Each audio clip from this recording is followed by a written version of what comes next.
Hello, everyone. Hello. Hey! Hello, hello, hello, hello, hello. We're back. We're back. It's been 13 days. I'm sorry about last week, everyone. I swear I got something done. I was talking yesterday about how I got, like, not all the stuff I needed to get done last week done, but, like, I still got a lot done, so I guess it's okay. Yeah. Happens.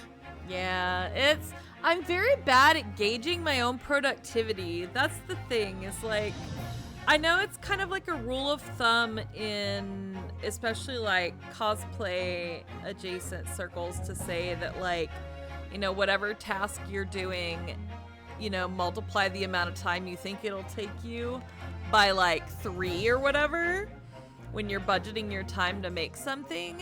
And I'm like, no, it's more like multiply it by 5. I'm just slow. But I guess that's okay.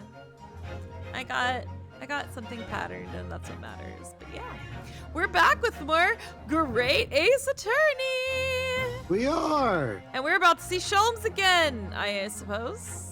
I think. You hope. I hope. You're betting on it. It was in the tweet and everything. I put him in the tweet. I put him in the description. Hi, Galadriel. Hello. You put him in the title of the stream. I did. I put him in the title of the stream. You're really looking real silly if Sholmes does not actually show up for this If one. he doesn't show up, I'll change it. Okay. I'll change it out of embarrassment. Well, we'll fix it in post. We'll fix it in post. We will. I'll go back to the tweet and just be my follow-up tweet for the end of the stream is just Sholmes did not show up. No I would like to make a Sholmes. retraction of my previous tweet saying that Sholmes would show up. As it turns out, Sholmes did not show up. We apologize for the inconvenience. For the inconvenience, exactly. Here's like $5 for your next airplane flight. You get a free packet of peanuts on your next flight, but only if you're flying to Great Britain. Yeah. All right, but we are back, guys. Last time we met some new characters. That's pretty much all we did. Because I had to do a short little stream because I had to get up early. Only eligible on flights within the Commonwealth. The Commonwealth. Oh my god. But we are back out on the streets. Wait, that sounds wrong. We're homeless again. The mean streets of London. Yeah, we are kind of homeless again, aren't we? On the mean streets of London. We didn't really get a home. We had 1 day of hotel, and now we're about to burn through all of our stipend. Exactly. It was the most expensive hotel in the history of history. Like, their marketing was incredible. Yeah, they were bright and shiny, and we got distracted, and we went on in and stayed a while too long. A little too long. Shouldn't have done that. 1 night too long. Yep. It was beautiful, and we shouldn't have done it. But yes, so we are really hoping that Sholmes is going to be around because we're looking for him right now currently. We went to his humble abode at Baker Street, and he was not there, but Dr. Wilson, the young Dr. Wilson, was there and was very cute and did a cute little deduction that was completely more accurate than any of the ones Sholmes ever does. And let's not forget the inciting incident here. We got Soroseki Natsume behind bars for a stabbing in the middle of the night that nobody saw and 2 people saw. Nobody saw and 2 people saw. And nobody saw, exactly.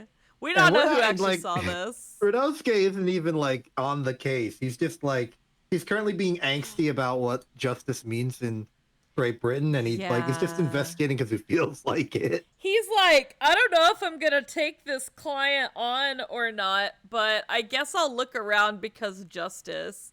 And then every time somebody is like, you have to be the attorney, he's like, but I don't know what I think I'm doing now about being an attorney and justice and et cetera, et cetera. It's very emotional. What would Kazuma do? What would Kazuma do? He's not here and it makes me sad. I love how they're just letting Ryunosuke walk around London with a whole sword. Yeah. Just a whole sword. That wouldn't fly these days. Yeah. Get in trouble. But I guess back then they're like, it's a sword. We got sticks. We can hit him. It is a Axe sword. out of turn. But I mean, yes. I guess Yes. like the nobility gets a sword. Like if you're maybe. if you're a noble, you get that fancy like saber type deal. Maybe people don't. Maybe maybe. people think Ryunosuke is like secretly a foreign dignitary or something. When in reality, he's just not even a foreign exchange student. He's just here. He's a Fighting foreign crime. stowaway student. He is a foreign stowaway from Brig class. Brig class. Brig class. The classic Brig class. Ah, poor Ryunosuke. His life is hard. Yeah. Yeah. Okay, well, that's where we're at. If anyone was wondering, let's see. We've just arrived back on the scene of the crime here. But for this time, it's because we're looking for Natsume's house. Because apparently Sholmes is allegedly there. It's allegedly there. So we're kind of moving through London, doing our thing, doing our best, doing our worst. All right. So without further ado, we continue case 4 of the Great Ace Attorney. Oh yeah, and this is Exception, and Exception is very cool. Hi, I'm Exception. You may have We been just forgot to wondering. introduce you. Sorry. Look, I'll shut up in TV. There we go. Look, if anyone's here as a recurring member of the Ace Attorney stream, they know who I am. I'm Better know well who known you to the are. repeat customers. I better know who you I'm- are. Local Oscar winner. Yeah, for real. That was last week was intense. I mean, not last week, but the last week that we Yeah, the streamed. last Yeah. episode. Last episode, yeah. Before like the winter break when all the studios closed for like December to take a break for the holidays. And then they come back and it's still season 2 for some reason. I will never win an acting award. That's for darn sure. I was giving it my all yesterday in a stream, and I don't even know that it was any good. So we'll give the Academy Award the Exception for many reasons. Thank you. For many, many reasons. I'd like to thank the Academy for having an award that I can win. I would like to thank the Academy for not kicking me out of the building immediately. I would like to thank the court judge for not convicting me. Oh my God, for real. I'm innocent, Your Honor. That's what McGill did say. He's like, God, well, I mean, McGill, he kind of dead now, so yeah, okay, but he's kind of a human s'more now. But okay, he got his moment. he did his best. McGrilled. All right, here we go. It looks as though the police are still here, carrying on with their investigation. Oh, it's Susato.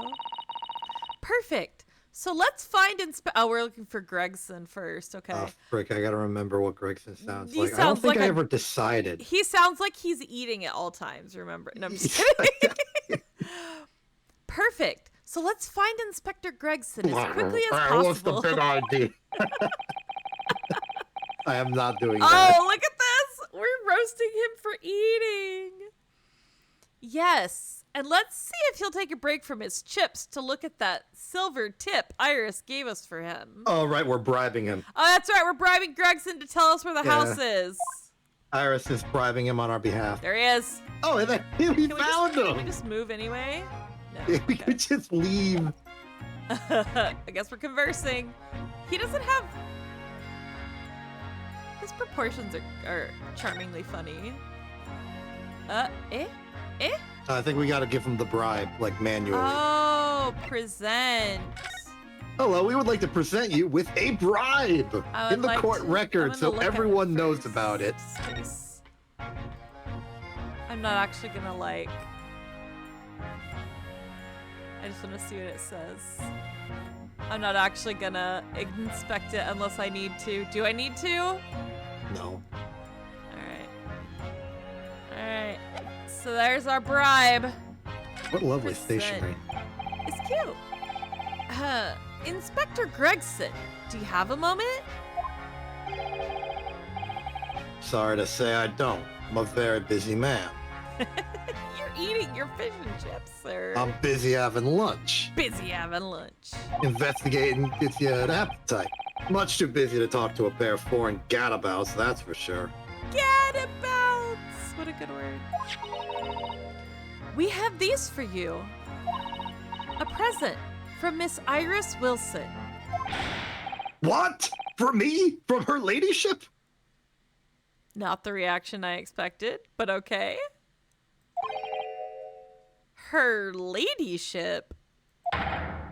Give that here, at once! Come on, hand it over! That's from me! Jeez Louise! Don't wait for me to give it to you, will you? Oh, he's calmed down now. He's calmed down now. What was that coin exactly? It's a silver crown, obviously, but it's a lot more than that. It's an appearance fee, that's what it is. An appearance fee. I see. An appearance royalties. fee. Oh, I see. You mean... That's right. For the adventures of Sherlock Sholmes. Wow. Royalties indeed. Her ladyship always offers me a little financial reward for featuring me, every time. Her ladyship. So funny. Yes, of course. I know all about your exploits, Inspector. I read them avidly. Of course, her using my name without my say-so does make me the butt of a lot of unpleasant jokes. Still. Maybe if you quit eating fish and chips all the time. I am sorry, Inspector. That must be difficult for you. Never mind you that. Or never you mind that. So, what you want to know then, eh? Just sorry?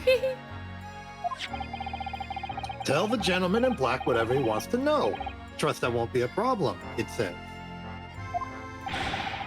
Well, obviously it's not a problem. Go on, fire away. What do you want to know? I want to know everything. Tell me everything. Well, if you wouldn't mind, Inspector, we'd very much like to know the address of Mr. Natsume's lodgings. Ah, little knife-wielding, mustache-Japanese fellow. Oh God, are we about to get racist again? We never stopped. That's true. He lives in a Rydal hovel. Just over there, look. Is it the horribly torn down house on the corner? Oh God. Would you expect anything less? I was wondering why they let us inspect it. Oh my God. Hell. The first floor of that house in the corner where that wreck of a bicycle's propped up. Good grief. I think I'm reasonably satisfied with this Gregson voice.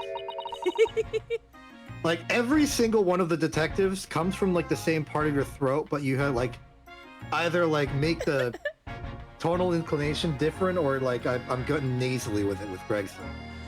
It's good. It's like, good. all it's the good. detectives come from the same point. It's the starting place. That is nearby indeed. If I remember rightly, the landlord is a Mr. John Garadeb. Garadeb? Right, well... If you see her again, you make sure you give her ladyship my regards, you hear? Okie dokie. I mean it. You tell her that Gregson sent his very best wishes. Oh my God, this man is odd. Don't worry, Inspector, we will. Bye for now, then. And long live her ladyship. That is treason. Actually, no, he has plausible deniability. That could be referring to the Queen. You know, he's doing his best. Well, at least he told us what we wanted to know before he left. Yes. So then, shall we go and see what we can find in Mr. Natsume's lodgings? Definitely. Oh man, I just realized 2 out of the 3 windows on that front door are broken. I know, right? It's gotta be chilly in there. Ooh. I guess we are. We've examined it already, so let's move. New location has been added. Thank you to Mr. Natsume's lodgings.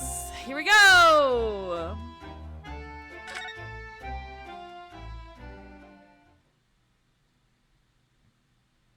Oh.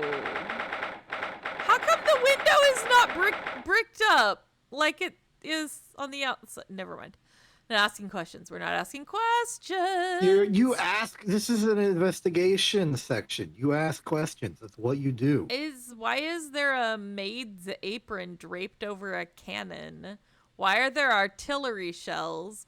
Why is the window bricked up from the outside but not from the inside? I can answer all of these questions very succinctly, and that this is obviously not Natsume's room. This is the room of like the landlord. I see. Okay. Sure. 19th February, Mr. Natsume's lodgings. Okay. Oh! We got the maid service here. All right, here we go. May I help you? That's an excellent maid voice. Yes. Would this be the residence of Mr. John Garadeb? Indeed it would, sir. And who may I say is calling? You have outdone yourself. You are winning the Oscar today. My name is Ryunosuke Naruhodo. Mr. Naruhodo is representing Mr. Soseki Natsume. I believe he takes lodgings here. What was that expression? We would very much like to ask him some questions about our client. Okay, that's not very helpful. One moment, please. I shall convey the message to Mr. Garadeb. Okay. The Mr. Garadeb. Did you see that, Miss Susato?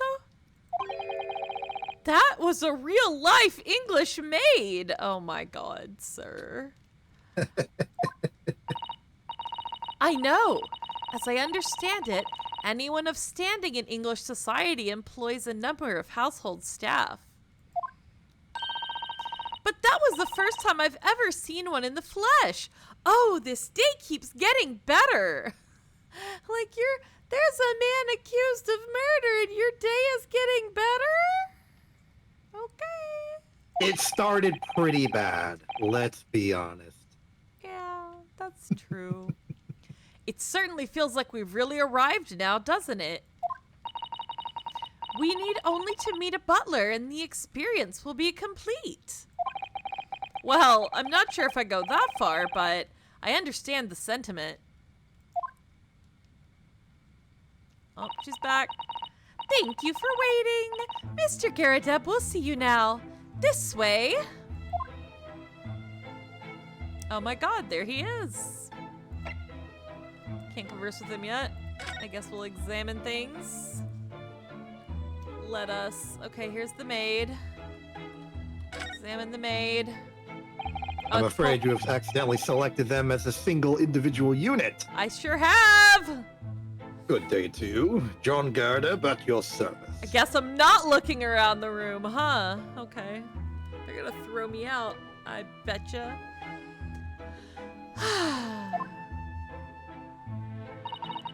Pleased to meet you, sir. This is Ryunosuke Naruhodo. He's a defense lawyer. Do excuse me not getting up. Oh, okay. Took a shot to the knee a few years back at the Battle of Maiwan, don't you know? Oh my god. Earned a medal for my pains, but had to withdraw from service. Handed over the reins to the up-and-comings. So he's a retired soldier. It's a hell of a job getting up and down the stairs now, I can tell you. Don't get out much, as you can imagine. what the bike is broken? Yes, it's quite a climb up here to the second. Oh, he's on the second floor. I see. Up here to the second floor, isn't it? I was panting at the top of the stairs. You really must take more exercise, Mr. Naruhodo. And as a reminder, this is the British standings of floor numbers, so this would be the United States third floor. Ah, I see. Do you think so? Well, Mr. Garadeb, no doubt you were very courageous to earn yourself a medal. Oh, it was nothing. The medal's just folderol, really. Wouldn't like to offend the general, though, so I grudgingly displayed it on the wall. I love the portrait back here of him, like, in his uniform with his silly hair still. Yeah. It's important. It's tactical. It's a tactical haircut. He's shaped like a moon. Why don't you fetch it down, Joan? Let these good people see it properly. Or a fish? Like an angelfish? I'll go with moon. I think it fits him. It's very much a very defined crescent. Yeah. Plus, he's like sitting sideways, so he's always in profile. Right? Joan, fetch the... Dash it, old woman! Be careful! I don't think she cares. Oh, dearie me! I do beg your pardon, sir. Oh, she's kind of cute. You jolly nearly took the skin off my hands! It's just tea. Calm down. I shall be more careful, sir. So anyway, there you have it. Living the quiet life now. Yes, I see. Now then, I hear you want to know about that chap lodging downstairs. Is that right? Yes, we would be very grateful if you could answer some questions for us. Only too pleased, naturally. Especially if it helps to keep the peace here in Blighty. Good grief. No! No! No! We forged an alliance with the Empire of Japan recently, as I'm sure you're aware. So this case is very much in the public eye, as it were. I meant to say hi earlier. Hi, Risha. Hi. Hello, Risha. Ascella's having a hygienic panic attack. I can't believe he's doing that. I know he's gonna drink that, but he's getting tobacco juice in it. It's a clever, like, animation of thing. It lets him be contemplative in a way that is like It's gross. combines the two things he does, smoking and drinking. It's gross. Oh, is it? Even had some famous detective poking around, you know? In this old house, would you believe? I guess we aren't meeting Sholmes. Yes, Mr. Herlock Sholmes. Could have been. Didn't catch the chap's name. Not really my cup of tea, all that detective business. Okay. Oh, but you have a copy of Rand's magazine here, so... No, Uh-oh.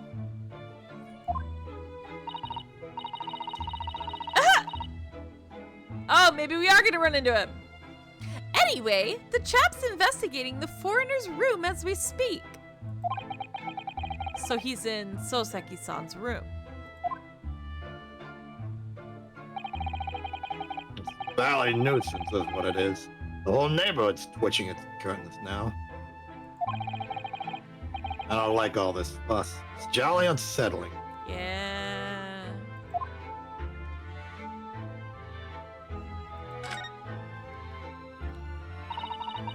About Mr. Natsume then, Mr. Garadeb. Please, do tell us. Ah yes, the Japanese chap. Only been lodging here for a week. Oh no. Oh, just 1 week? So he moved in very recently then. I have two lodges most of the time, one on the ground floor and one just below us. first floor became available a week ago, you see. There'd been... It's been all Joan. Do be careful. Oh, my goodness. I'm terribly sorry, sir. If you want to know my opinion... she's joining the fun.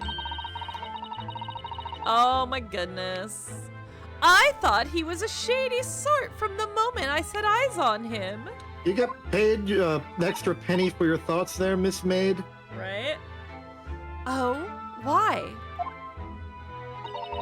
He seemed to have a most nervous disposition, always shaking and looking over his shoulder. The man had shady written across his sweat-soaked brow, if you ask me. I said to myself, Joan, that man is trouble. Sooner or later, he's going to do something untoward. And I'm rarely wrong about anything. Okay. You're wrong about how much tea goes in that cup. Right? We won't be calling this maid as a witness, that's for sure. You say, not having taken the case. Right? Was there anything else that struck you as suspicious about the man at all? Oh no. Yes! Oh yes, indeed there was!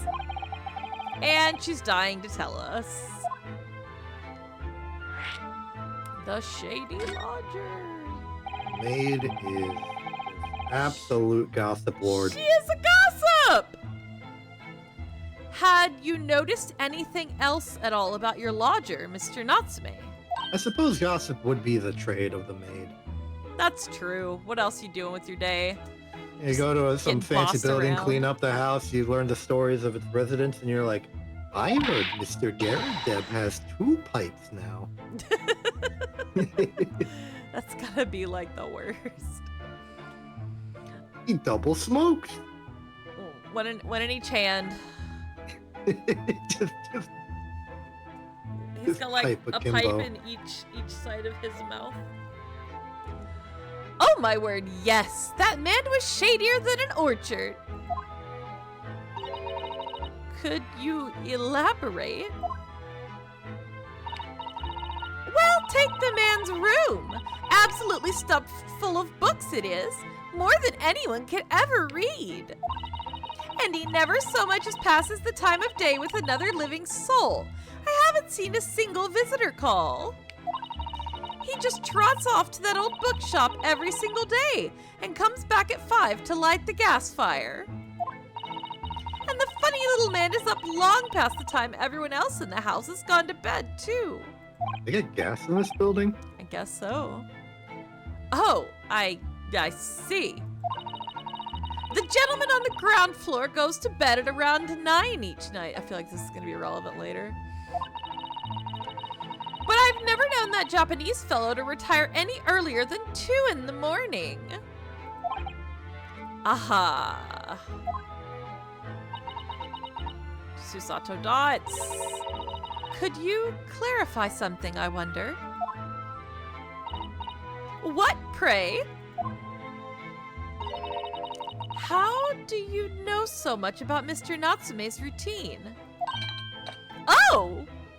Okay, how do you know? I'd understood that neither of the lodgers live on this floor of the house. Is that correct? Right, yes. They're both below us. On the first floor and street level. Then, how is it that you know so much about the lives of your lodgers? The precise times that they come back in the evening, for example. Even the times they go to bed. Give us a good answer. Nope. Good grief, Joan. Be more careful, woman. This is your only line, just constantly. I could just record myself saying All it day. once and I'd be good. Right, we'll put you on a high key on the stream deck. Oh my goodness, sir! I'm terribly sorry, sir! Something doesn't add up here. Uh-huh. Uh-huh. Alright. It seems that the incident took place at around 5 in the evening. Did you happen to look out of the window at around that time? Oh, they're gonna be like, I saw it. I saw the stabbing. The window. At the window! There. Oh my god, all the broken plates and cups and teapots over here. What the heck? Yes, we noticed that the window over there looks out over Briar Road. Yeah, I definitely noticed that, I promise. The incident took place on the pavement, just on the far side of the street. Was there anyone suspicious loitering nearby? 5 o'clock is dinner time in the Garrett household, I see. so I'm afraid I don't remember seeing anything. How about you, Joan? The gossip. Gossip anything good lately? She hasn't seen anything. No, sir. It would have been dusk outside already at that hour. And with the fog as well, I should think it would have been quite impossible to see the other side of the road. Oh, I see. Why do we even have bally windows in this building? One window. Did you notice anything else out of the ordinary then? Such as? Anything at all, even if it seems unrelated. Hold on, I have to get burned by tea real quick. Right? Yes. Was there something then? Well, it's nothing particularly significant, but around that sort of time in here, that there we go. For the love of God, Joan, watch what you're doing. Oh, dearie me, what have I done? I'm awfully sorry, sir. Don't be more careful, woman. How much tea is this man drinking? Of None. course, sir. It's just going to his lap. That's true. If I may, Mr. Narrow Hollow. Oh my god. A mediocre but decent She approximation of his name. She tried. Oh, yes? I have an exceedingly good memory, and as far as I remember, nothing of any significance took place here at that hour. Nothing at all. Remember when to stop pouring tea? Right? Oh, really?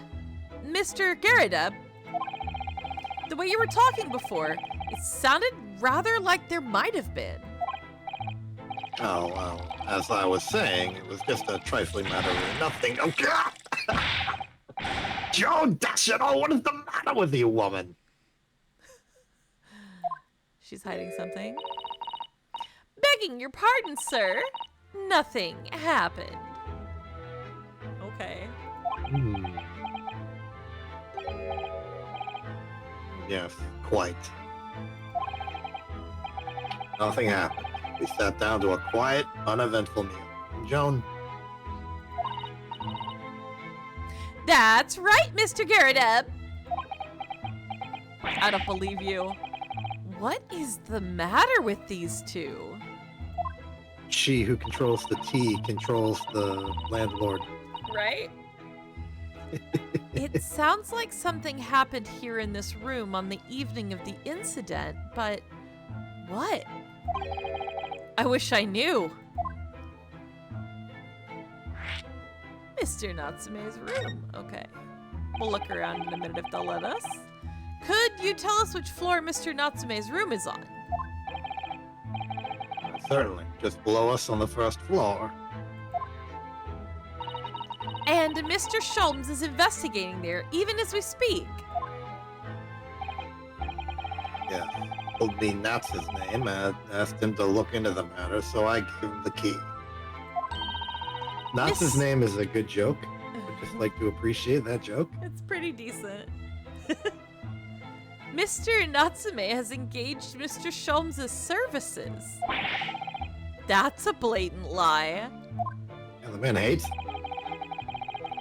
Would it be alright if we also had a look around? In Mr. Natsume's room, I mean.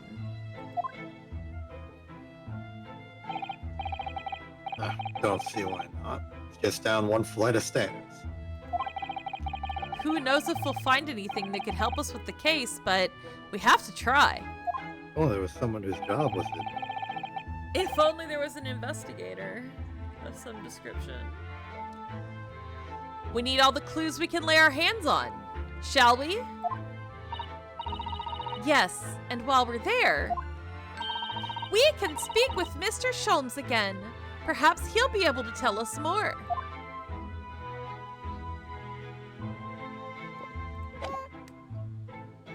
Now we can look around. Wow, there's a lot to look We at got in here, stuff huh? in this room, like objects and a cannon. Exactly, that's a full-sized cannon. What's it doing in here? Oh my, it's real! I thought it might be a replica. How did you get it up 2 flights of stairs? An old thing. A little more than a toy. Sorry? The army was selling it off when I retired, so I decided to give it a new home. Boy, oh boy. Never knew when the enemy that attacked next. Jolly useful to have a cannon about the house. It's like that dude in Mary Poppins. It's like that dude in the who defends his house as the founding fathers intended. Oh my god. Prepares cannon at the staircase, Home Alone style, and just boom. Boom. Really? Isn't Some it grape shot. overkill? Be prepared, I always say. You never know what this twisted world is gonna throw at you next, boy. Don't call me boy. Boy. Don't call me boy. Do you think there Boy. may be trouble brewing, Mr. Garadeb? Always is. Take John here. Never fails to have a clean apron in reserve. Drives them over the barrel, you see. I see. You drive very well in the cannon there, Joan tells me. Which rather proves my point, I feel. Oh my god. Cannons are the best drying racks. You fire the cannon, the heat from the discharge can like warm up your clothes, get them like iron too. Right? And also there's the fireplace right there, so it'll heat up the metal and then it'll warm it up and dry it. Yeah, it's like a reverse ironing rack. Yeah. It's been reduced to a drying rack. No wonder the huge cannon looks like it's hanging its head in shame. Alright, we've looked at the cannon. What have we got over here? Oh, a stack of books. I don't know how they got it up here. I notice you have a pile of books here, Mr. Garadeb. Do you enjoy reading? Ever experienced a London winter, boy? Nights are long. Boy. No better way to pass the time than in front of the fire with a jolly good book. What are you reading, sir? Oh, there's a copy of Ranced magazine here, I see. Everyone is like, nuh-uh. No doubt Mr. Garadeb enjoys the adventures of Herlock Sholmes, too. The great detective has a great many followers, it would seem. That's all we get out of that? Okay. There's a uniform on the wall here. The uniform looks fairly ancient, doesn't it? It's clearly been well looked after, though. That old thing. Not much better than rags, really. Oh? Well, that ceremonial garb at my retirement bash, you know. But I'm not one for dwelling on the past. Me would have gladly thrown it out, but you know how it is. Oh yeah, of course. Anyway, doesn't hurt to have the odd piece of memorabilia lying around, does it? Oh, I see. I think I've psychoanalyzed Mr. Garadeb here. Have I think you? I understand his deal. Uh-huh. Man tries really hard to look prestigious and humble, despite the fact that he really, really wants to be like a popular member of society. He wants to show off the cannon. He wants to show off the badge. He wants to show off the jacket, but he doesn't want to look like He wants it to be humble. He wants to have this air about him. Yeah, he wants to look better in people's opinion. He wants to act like he's above the silliness of detectives while being an avid Sholmes fan. Yeah. It's all about appearances. All about appearances. Perhaps we should leave the past in the past. Alright. We got a sword. We got the mantelpiece here. Are those mortar shells? They're enormous. Ah, I hadn't noticed. What are they doing here? Probably goes the cannon. Right? Those old things. A couple little rounds accidentally fired into the barracks during training, you know. Oh my god. Are they How did you not get immediately discharged? Are they not armed? Became a bit of colorful regiment folklore in the incident. You mean you deliberately hunted out the spent shells? Well, I wouldn't say deliberately exactly. Uh-oh. Only scrap iron, after all. Usually just thrown away, I believe. But you never know when things might come in useful, do you? Are you like a doomsday prepper, my dude? Useful for what exactly? Yes. Well, I see. Johnny did manage to knock one of the bally things onto my foot the other day while she was dusting. Maybe it's because it's round and it's on its side? And metal. Yeah. Oh no! Should have teared since 1869 before then, you know. Maybe Okay, so this is reconsider after throwing them 1869 confirmed. away. Right? Alright, and he's got his medal up here he was talking about. That looks like a Medal of Honor, and it's showcased on a very grand banner. Yes, it's displayed with some pride, I would say, although it bothers me that it's not straight.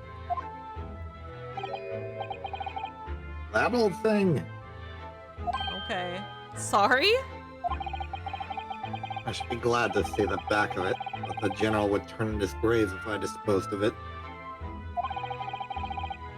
The wall's the best place for it. Keeps the bally thing out of my way. So it's just been polished to shine by accident, I suppose. Jeez. There appears to be an inscription on the medal itself. Look. Let me see. It says, "For distinguished participation." Sounds like the kind of honors even I could be in line for. Participation. Well, one doesn't like to blow one's own trumpet, but I was given that for my time in the army. Okay. Can't measure an officer by the number of medals to his name, of course. Common knowledge in military circles. Okay. Oh, there's that. Here's his little Man portrait. Man is trying to gaslight us, but his only MO is making him look cool. Right? That portrait of Mr. Garrideb is glaring at me, I swear. Have you noticed that all the little frames contain photographic prints of Mr. Garrideb as well? Yes, and there seems to be a statue of a lion on the mantelpiece as well. Ah, yes. Seemed to come back from the local pawnbroker with the little trinket. Okay. Seemed to come back? What do you mean? Oh, those pawnbrokers are insidious. Right? The chap who runs the place is the bally wizard. Went in to sell him something and came out with that thing. Point of fact, now I think about it, I'd rather often find myself leaving this place with something I don't need. The lion ornament certainly does seem surplus to requirements. That is such a phrase of that. I love it. I love it. It's a little that extra, certainly my seems dude. Surplus to requirements is the best way to say unnecessary that I've ever heard. Yeah. I like it. Susanoo-san doesn't pull her punches. Or her throws, for that matter. I don't know. It's really Lion. funny to me. All right, let's see. We got a screen here. It's hiding something. And the carpet underneath it is torn up, so something happened. Look at that enormous screen. It must have been put there deliberately, surely. Yes, it certainly seems like someone's trying to hide something from view. What could be behind it, I wonder? I'm going to have a very quick look, just a little peek. Ahem! Ahem! Maybe let's not, Miss Susato. Maid's running interference. Right? I think the maid is going to head us off with a cup of tea. Ahem! Ahem! Fine, gosh. Can't look at all the torn up shit over here. Alright. We'll look to the side a bit. There's some stuff hanging up. There's a window. There's some destroyed business over here. Let's look at the window. This window looks out over Briar Road, where the young woman was attacked. Oh yes, I can make out the policeman on the far side of the road investigating the crime scene. The glass is rather murky, isn't it? You can't see very clearly. Does this thing open at all, I wonder? I shouldn't underestimate the bitterness of a London winter, sir. Sorry? As soon as you open that window, the tea will freeze in the pot. Well, that's probably a good thing. Then you can't pour scalding hot tea on people. Saved me from a few bally burns, that's for sure. No Londoner would go opening windows at dusk in the middle of winter, I assure you.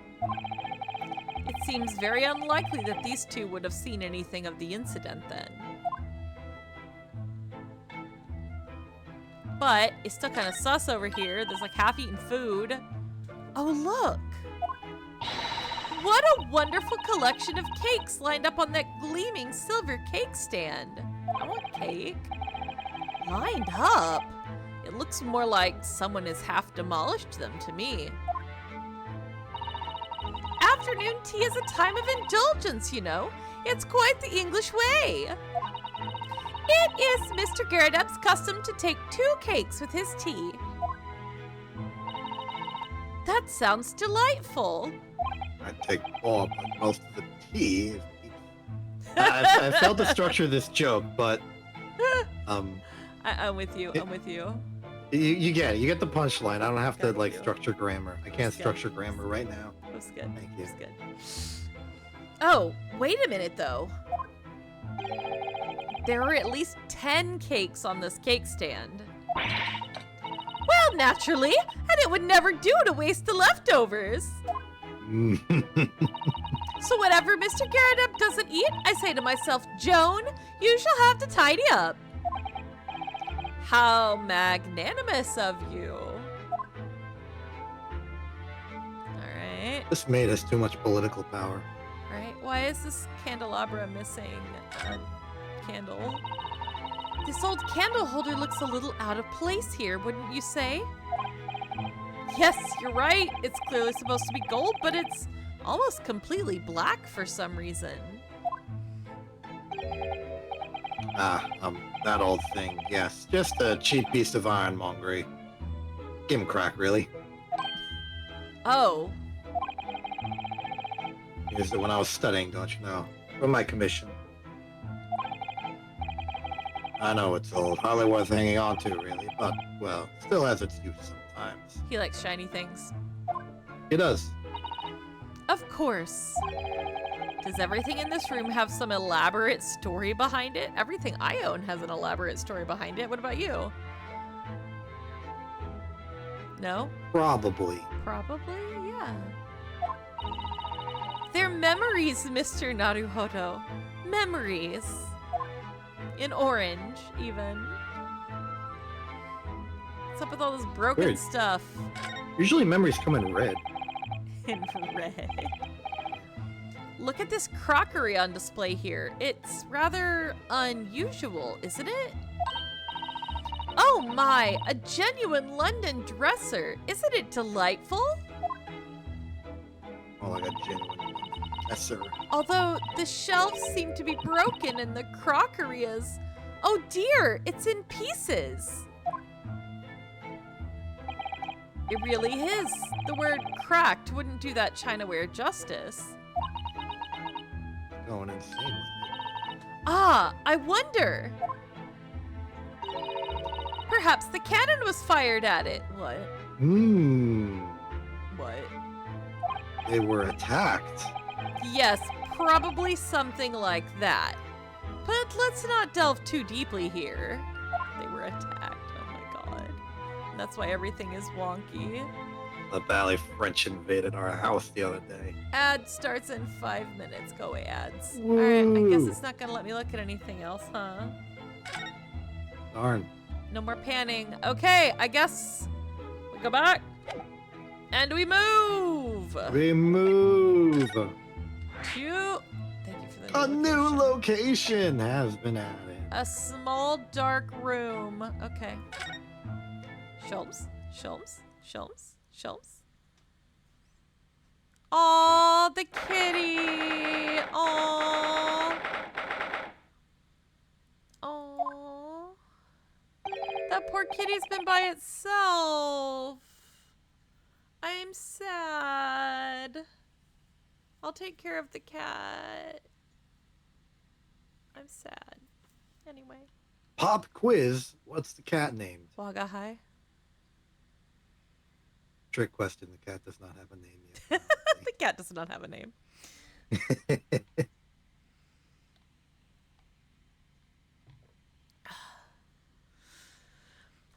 Okay. Just look at this place. And smell it. It's so musty in here. I suppose it's the mountains of old books that are responsible for that. Oh, she's so alarmed. She's so alarmed. I don't think I've ever seen so many books in all my life. I don't know. Lord Law Chief library? Justice Guy Chivalrous had a pretty big library in his office. No, Sorry, dude, me Chivalrous. neither. I got his name mixed up with his brother. It's so dark in here, too. Ding. Is that the window over there? Well, it was the window in orange, I think. Yes, once upon a time. But for some reason, it's been closed up with bricks and mortar. So this is where Mr. Natsume lives.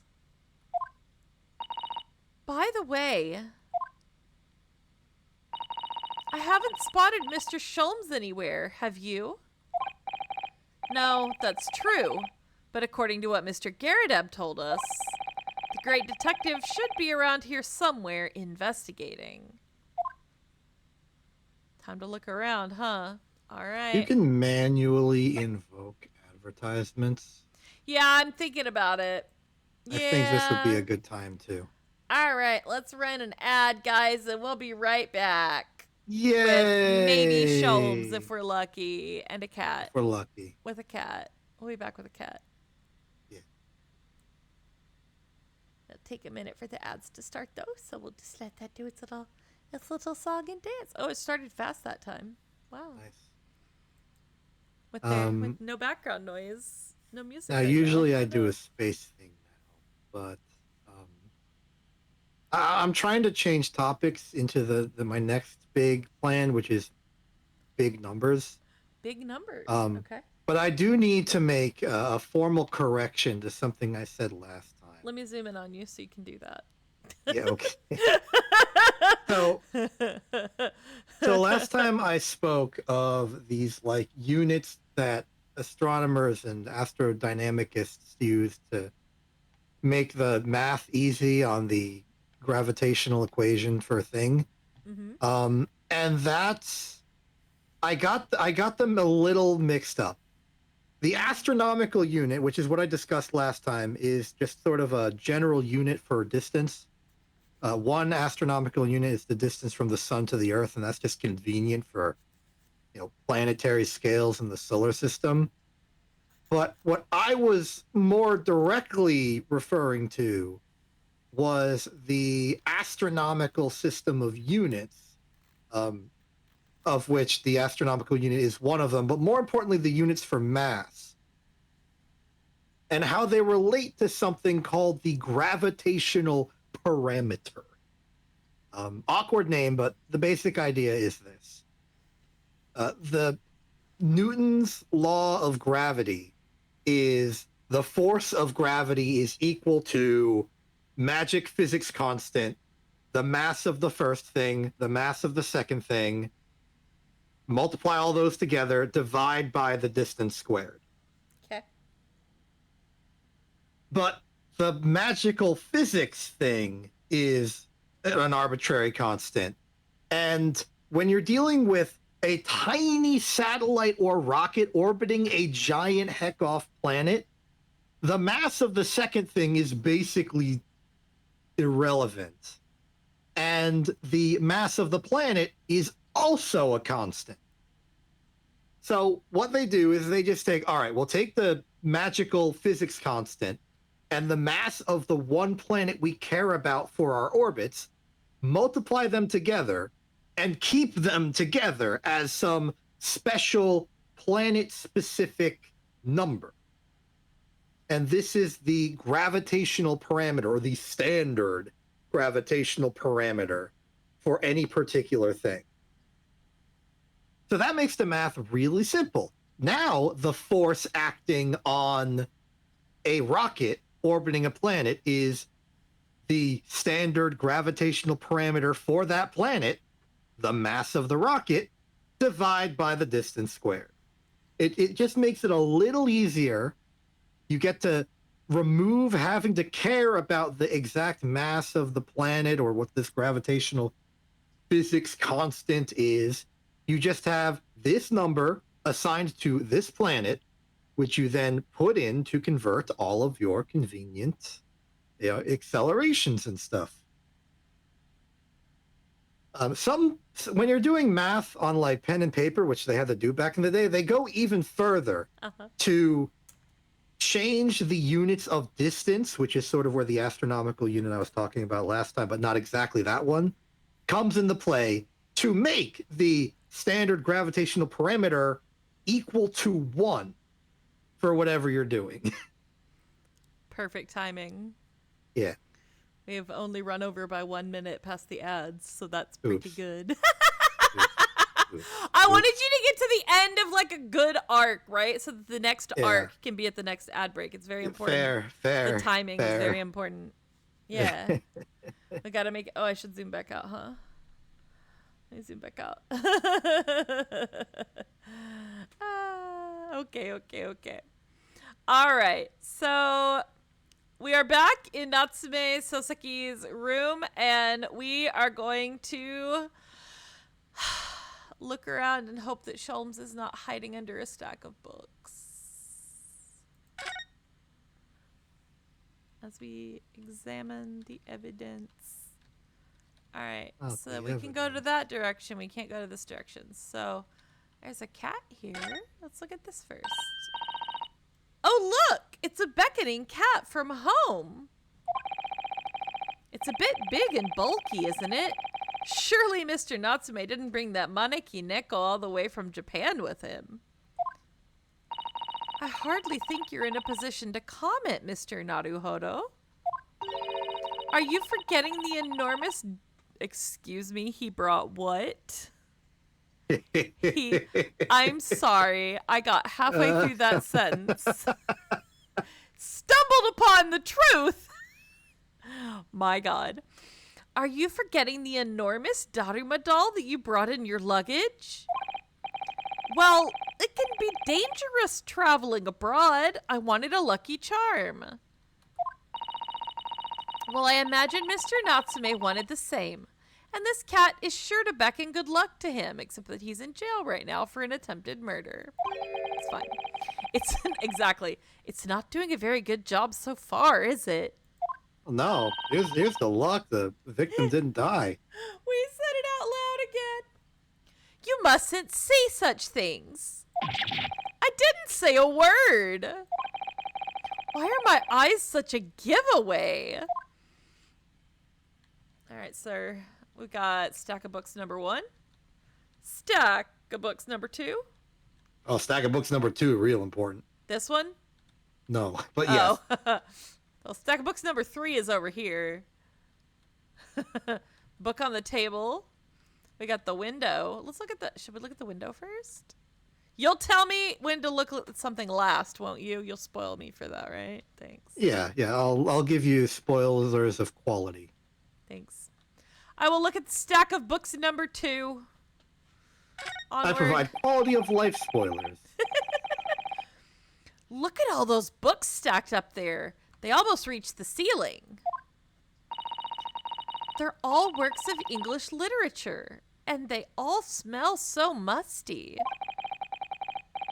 With this volume of books to hand, you'd never be short of reading material, would you? No, what a dreamy idea. She's so cute.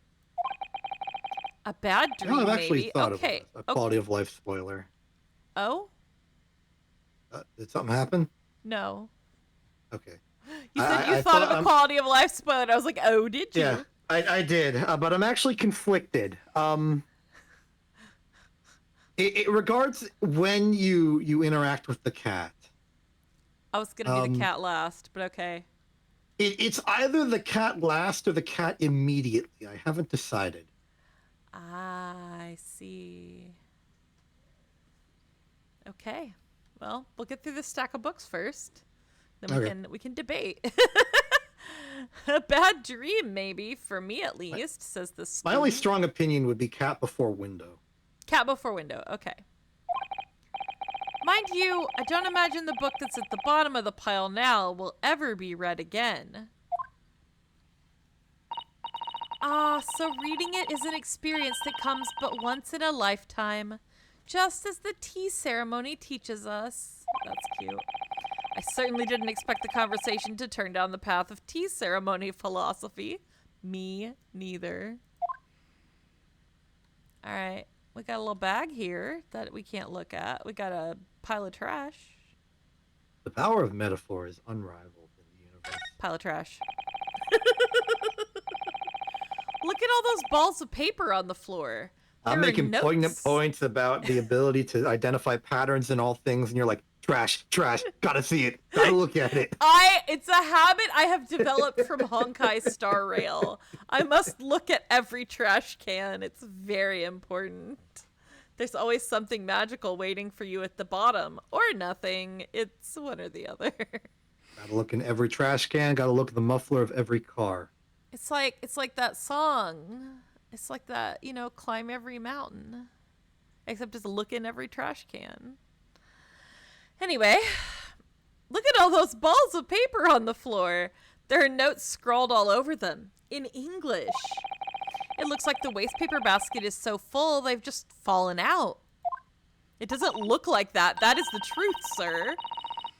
I think Mr. Natsume must have been deeply immersed in his research, don't you? Or deeply averse to tidying up his mess. Hey, just because the dude's neurodivergent. Don't. How? Huh? I'm not a linguist. Uh-huh. What does researching a language entail? It's kind of like being an English major. So, literature, literary analysis, grammar.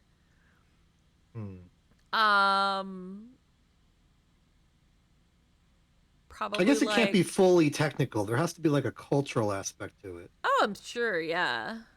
Because I imagine the goal is to sort of understand the people, and if the Japanese government cares, it's probably for like diplomacy reasons. Yeah. They're trying to better understand the English people. Yeah. I would imagine that's pretty much what it is. And then they have him come over and they're like, okay, now you can teach everyone English but also you have to teach them English literature. I mean, like, the whole joke here, secondary joke is that Natsume Soseki was a great writer. So, you know, Yeah. yeah. Yeah. And I'd have to research him a little bit better because it's been a while since I read up on him. Actually, hold on.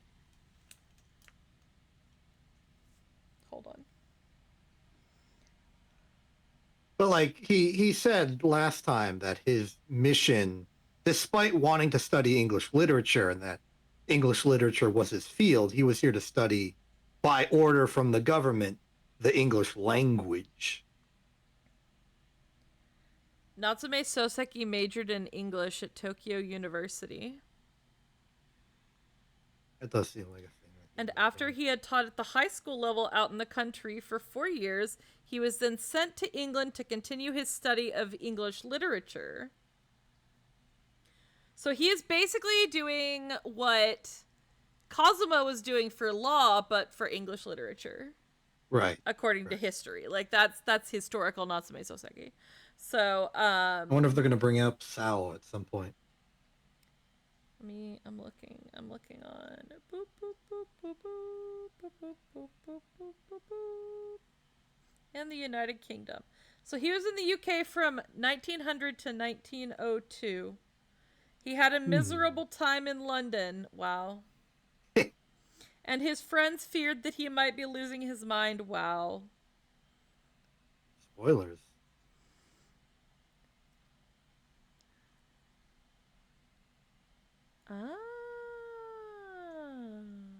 We are no longer playing the Great Ace Attorney. No, we're not. We're looking on Wikipedia. We're on Wikipedia. Oh. This is the longest ad break ever. I see. He taught literary theory and literary criticism of English literature at Tokyo Imperial University once he returned back to Japan. So in the real, he may be guilty of a crime here. We don't know. Interesting. And that's interesting to me. He replaced Koizumi Yakumo as the professor of English literature at Tokyo Imperial University. So when he got that job, he replaced one of my historical faves, Koizumi Yakumo, also known as Lafcadio Hearn, who was a total white dude who went to Japan and was like, I am the uber weeb. Teach me all things Japan. Ooh, I love your spooky stuff. I'm going to study it so hard that you give me a Japanese name and make me honorary Japanese. And I am friends with everyone and running away from my problems to Japan was a great idea. So, I respect him for the hustle. You know, if you're gonna be a weeb, go all the way.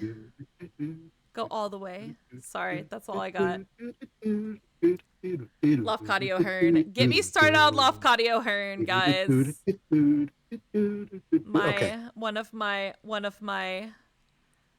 of my historical figures of interest in my heart. Anyway, yes, deeply averse to tidying up his mess. Look, he was a little neurotic at the time. Leave him alone.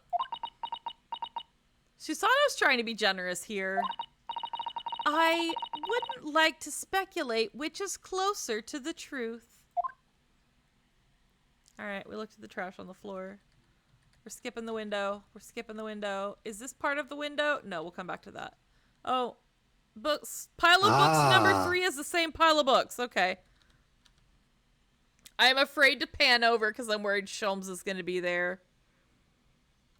Okay, then don't. Okay, then do. It's just more book. It's just more book. There's a Sholmes back there somewhere. All right, so as we come back over here, is this separate, this on the table? I don't remember. Pan left. Well, then I'll look at the cat first. I think you should pan left first.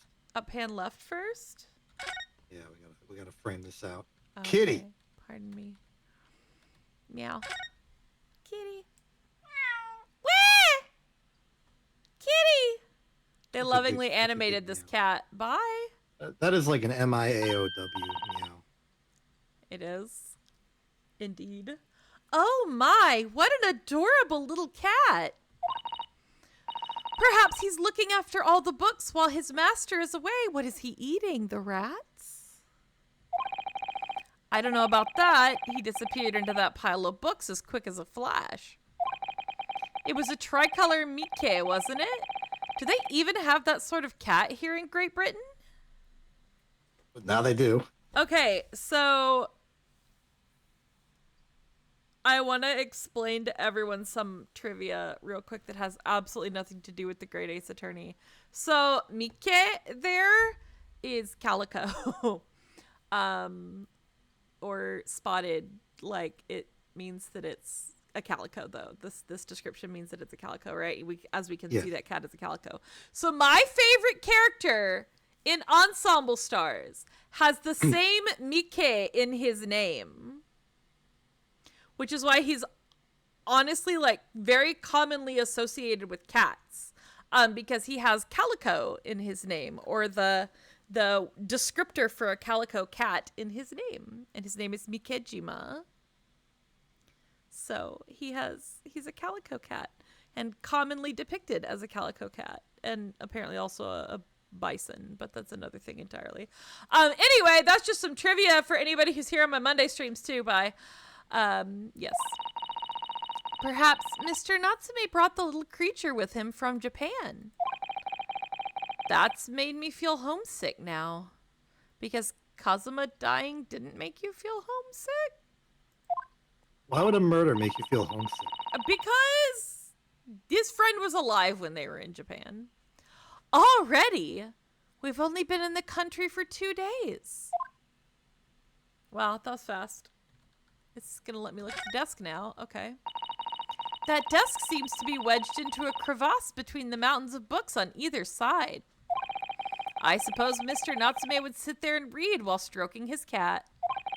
But surrounded on all sides by these towering old tomes, surely he dreamt of books every night as well. Yes, he must have done, mustn't he? Oh, what's this? Oh, whoa, what's this? Aw. It's a receipt in orange from a secondhand bookshop. Your books. Added to the court record, baby. Oh yes, Mr. Natsume's name is on it. Look, and the date of purchase. Ah, 2 days ago at 4:45 p.m. That's the day of the incident. So he was coming back from the bookstore. Let's add this to the court record. That's just a short while before he is embroiled in the terrible attack. He must have been on his way back from buying some old books. The secondhand book receipt has been entered into the court record. It's been too long. I feel like I need to yell at the maid for pouring tea again. It's been a while since that happened, and it's like just in the, my line of the day. You have to like lean back and turn around so it sounds like it's coming from the other floor, though. Oh, Damn it, John! Oh, dearie me! There we go, we fixed it. Alright, added to the court record. And now, at last, nothing up here, nothing exciting. The window. The window. Could you even call this a window? I think so. It was a window at one time, after all. I wonder who boarded it up. Although, all that remains is a frame around some bricks now. So really, it's just a wall then, isn't it? But why would anyone deliberately brick it up like that? I'm afraid I have no idea. Ah! Perhaps Mr. Natsume painted the brick design in a fit of whimsy. What? Girl. That's alarmingly feasible. Oh my god. Anyway, whatever the reason, the lack of ventilation in here makes the place very oppressive. It does. I imagine being cooped up in a room like this would be extremely trying. Historically speaking, he lived in a bunch of accommodations that he did not like and did not suit him for quite a while. All right, we've looked at everything in here. We found I would the have receipt. theorized that the reason would have been like better thermal insulation against the cold winter of London. That makes sense. Yeah, but it's wrong. I know the real reason. I see. It's other historical lore, but I'll leave it to the in-universe explanation to do the job for me. All right, well, we've looked around. Oh, God. No. No. Absolutely not. I provide only quality of life spoilers.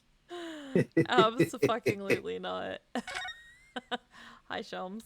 Well, I'm glad I wasn't wrong. Quality of strife. Quality of strife is for real. Hi, Risha. Finally, I get to voice him again. It's been weeks. It's been a month. Do you have your Shelms voice ready? I can do it. It's easy. All right. If you're Bring it. prepared, okay? Bring it. Okay, here we go. Yeah. Ah, look, Mr. Naruhodo.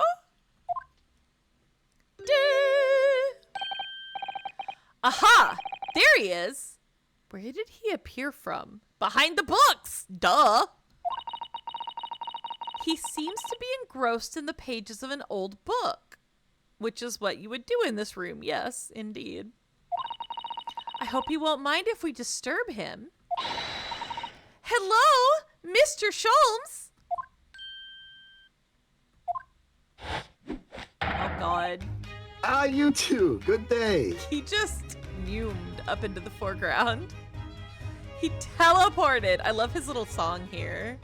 Yeah, it's a good song. His music is good, actually. I have a friend who I loaned a copy of this game to, and the other day they sent me a message and they were like, I can't stand Sholmes, and I'm like, I'm so sorry. You're stuck with him. Now, let me see. Where was it that we met? Oh my God, it's not that hard, Sholmes. It was okay, it wasn't 2 days ago. It was like between 2 days and 1 month ago. That Right. entire duration of time. Oh, Mr. Sholmes, we were together on the SS Buria. Yes, of course, the Buria. And let me see. What happened on that voyage? Murder. It was Kazuma Asogi. He died tragically. But you were a great help to us. Ah, yes, but of course, the case of Mr. Asogi.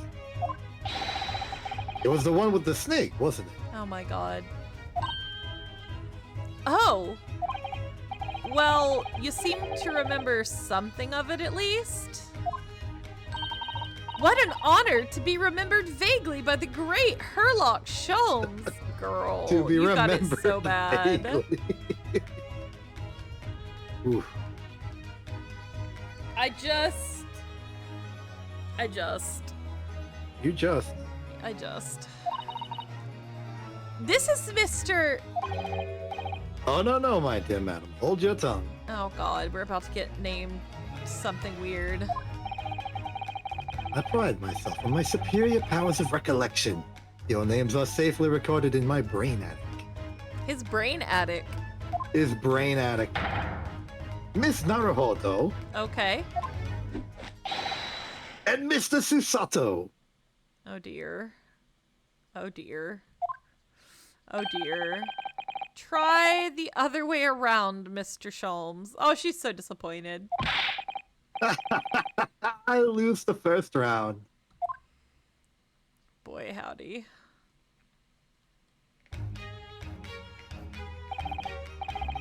In truth, I had hoped to invite you both to my Baker Street suite the day we arrived in London. But some Scotland Yarders ambushed me at the railway station and whisked me away to a crime scene. Let's see. It was an entirely trivial case, of course. I solved the matter in no more than 30 minutes. So they apprehended Soseki-san in that short an amount of time? I'm afraid the pursuance of a new case has dulled my recollection of my past involvements a little. A little? It is a mistake to think that one's brain attic has elastic walls and can distend to any extent. I do my best to forget useless facts, lest they should elbow out the useful ones. I see. Yes, those are my own words of inimitable wisdom, you know, from an adventure titled A Study in Scholar. Please, there's no need to quote yourself. I don't always remember my pearls of wisdom, but fortunately my associate pens them beautifully. He means Iris, I suppose. Mr. Schultz, we have some extremely important questions to ask you about the trivial case you just mentioned. Goodness, what an earnest expression. Indeed. My dear madam, I should be only too pleased. And this murky room is an apt place to discuss the murky case. Oh boy!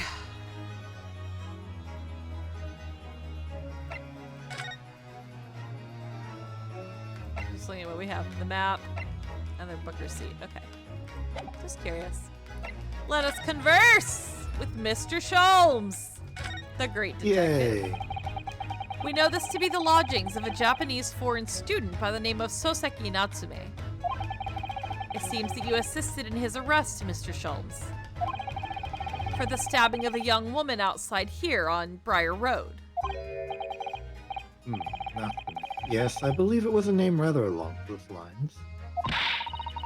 But Mr. Natsume denies it. Was it really justifiable to arrest him on so little?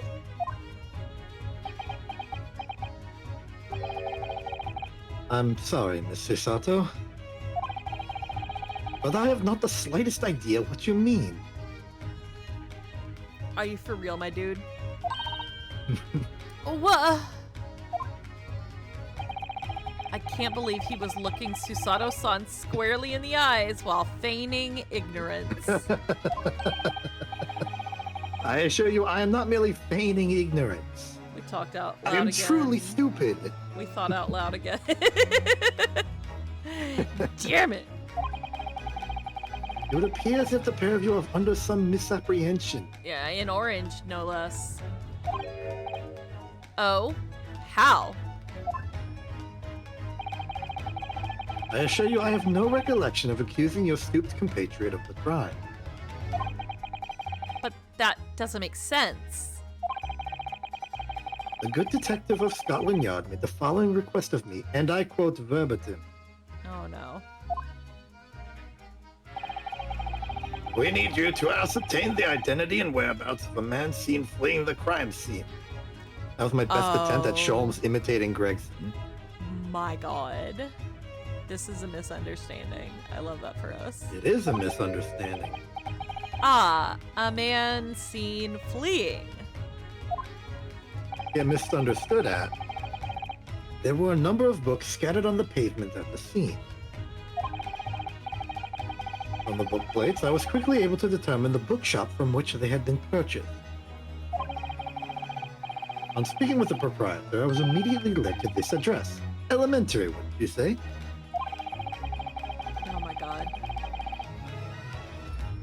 I believe there is a receipt around here somewhere from the establishment in question. Thank you for railroading me into that hint. That plur. So you don't think Mr. Natsume is the culprit then? That I could not tell you. But it was aggravating my faculties, hence why I returned here. However, this place is such a trove of fascinating books, I found myself quite lost in bibliophilia. Do not be deceived into believing that I am a man of leisure. No, no, no. Oh dear. Okay, let's ask about the landlord. Why not? Hey, I'm gonna test something real quick. Hope you don't mind. Okay. Eh? Nothing's happening. It's probably for the best, right? some music. Okay, good. Nothing happened. Cool. I don't know what my deal is then. Could proceed. Tell me. Is the screen share acting up or something? I can fix it. No, we're good. We're good. We're fine. We're good. We're good. Okay. We're good. I figured it out. Have you encountered the landlord of these lodgings? Is he sus? Yes, Mr. Garadub, a retired military man. It was the first time I've ever met a soldier from the great British institution that is the services. And it was the first time I've ever met a maid from the great British institution that is service. That was funny. That was a good one. That was a good pun, Mr. Naruhodo. I didn't think it was that funny. I do apologize. Do you? As you may well be aware, many households in London employ a maid. Yes, I read as much in my Great Britain primer. When her eyes are so sparkly like that. And so, conversely, whether or not the household employs a maid has come to be taken the social standing of those dwelling therein. Betoken their social standing? Sorry? Put simply, my dear fellow, those who employ at least a single maid are considered middle class. Those who do not are beneath them.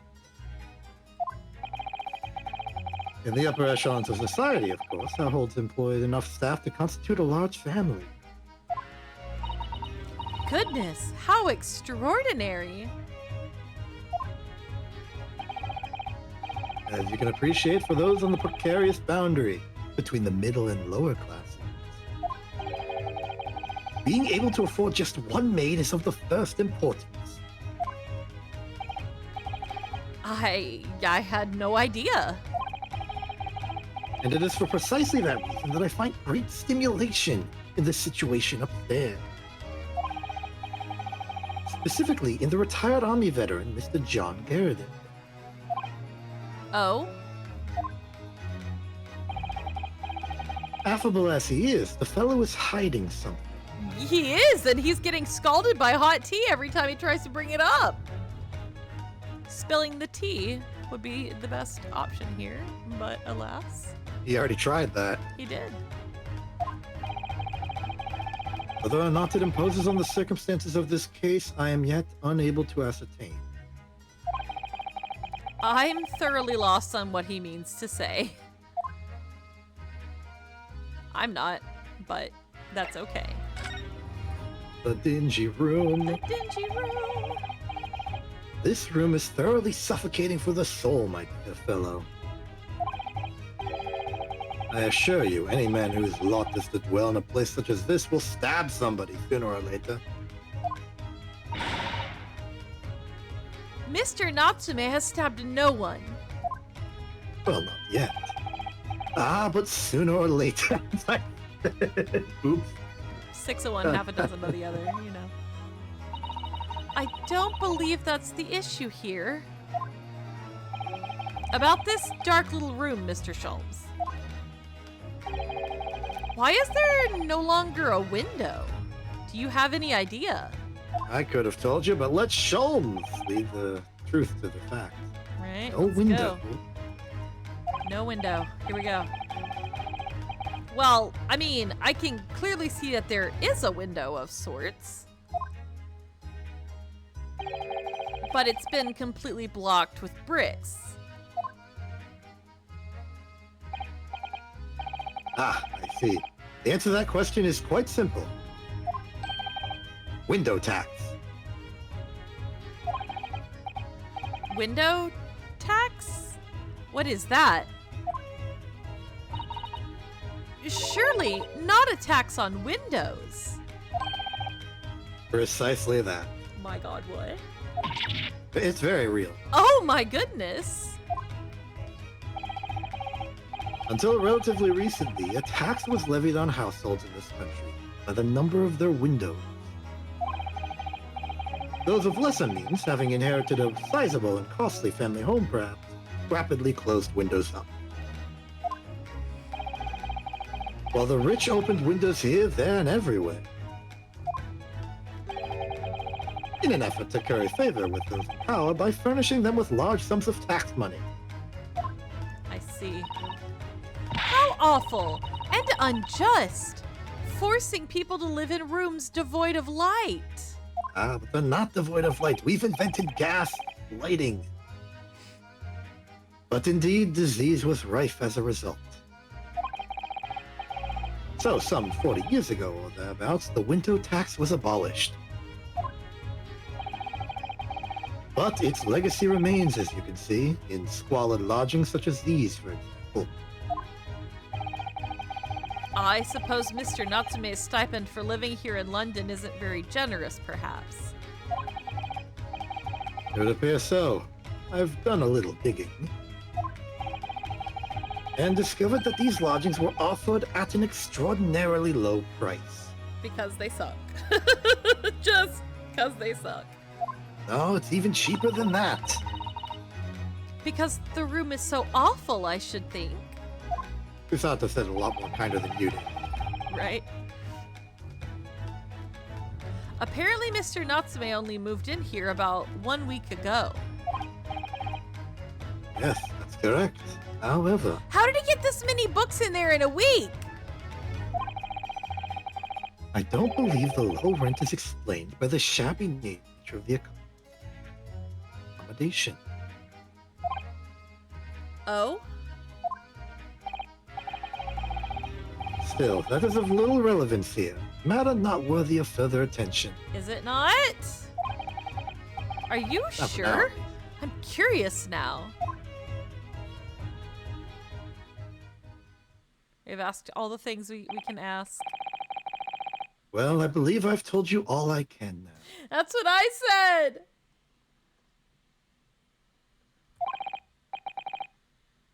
Thank you, Mr. Sholmes. Yes, Mr. Naruhodo. Oh, God. Was it not your intention to become a practitioner of law? You remembered that, did you? Will you perhaps be offering your services in this very matter, I wonder? Oh, please, please go on about your justice philosophy to Sherlock. I mean, Herlock. Herlock Sholmes. To the occupant of this room, Mr. Natsume, was it? I'm not sure. Not sure. On what grounds? Well, I actually defended someone in court here only yesterday. Really? Well then, I congratulate you, sir, on an ambition realized. And so promptly, too. The thing is, it's really made me question things. Am I right to believe in my clients? To trust in their innocence? In Orange, even? Yes. Trust. Mr. Sholmes. Mr. Natsume didn't do it, did he? Ooh. My dear fellow, I haven't the first idea. Well, that's par for the course. Oh, but I thought that's why you were here. Didn't you come back to investigate? Ah, yes, that was indeed my initial intention. Then you just read a book. But there are simply too many fascinating books here. I couldn't possibly ignore them. Wow. Oh, I see. What wonderful priorities. Amazing good. Oh, hi, Alice! How's it going? Hello, Raiders! Oh my goodness, you're just in time. We are getting some facts from Herlock Sholmes. Hello, Raiders. 2 of them even. It's a 2-for-1 deal. Slime Raid! Slime Raid! Hello, it's going good. How are you? I don't remember if you know me yet. I'm not Ascella. I'm the other one. The other You see that? See that one. person next to Ascella? You recognize this cellar, right? Look to the left and down from that. Not too far left, you'll find Sholmes. But just a little left Right there. and down, Right that's there. me. Right there. That's hello. Yes, me. Yes, exactly. But I am Ascella Vivace, magical idol who forgot to introduce myself at the beginning of my stream, so I'm really Gobble Raiders. I stream visual novels, I stream Ensemble Stars, I've been streaming a whole lot of the Great Ace Attorney, and that's what we're doing right now. We're on case number 4 of this game, so if you don't want spoilers, feel free to bow out. If you need to rest, all that good stuff, please do so. Alice, if you need to rest after your stream and your jump scares.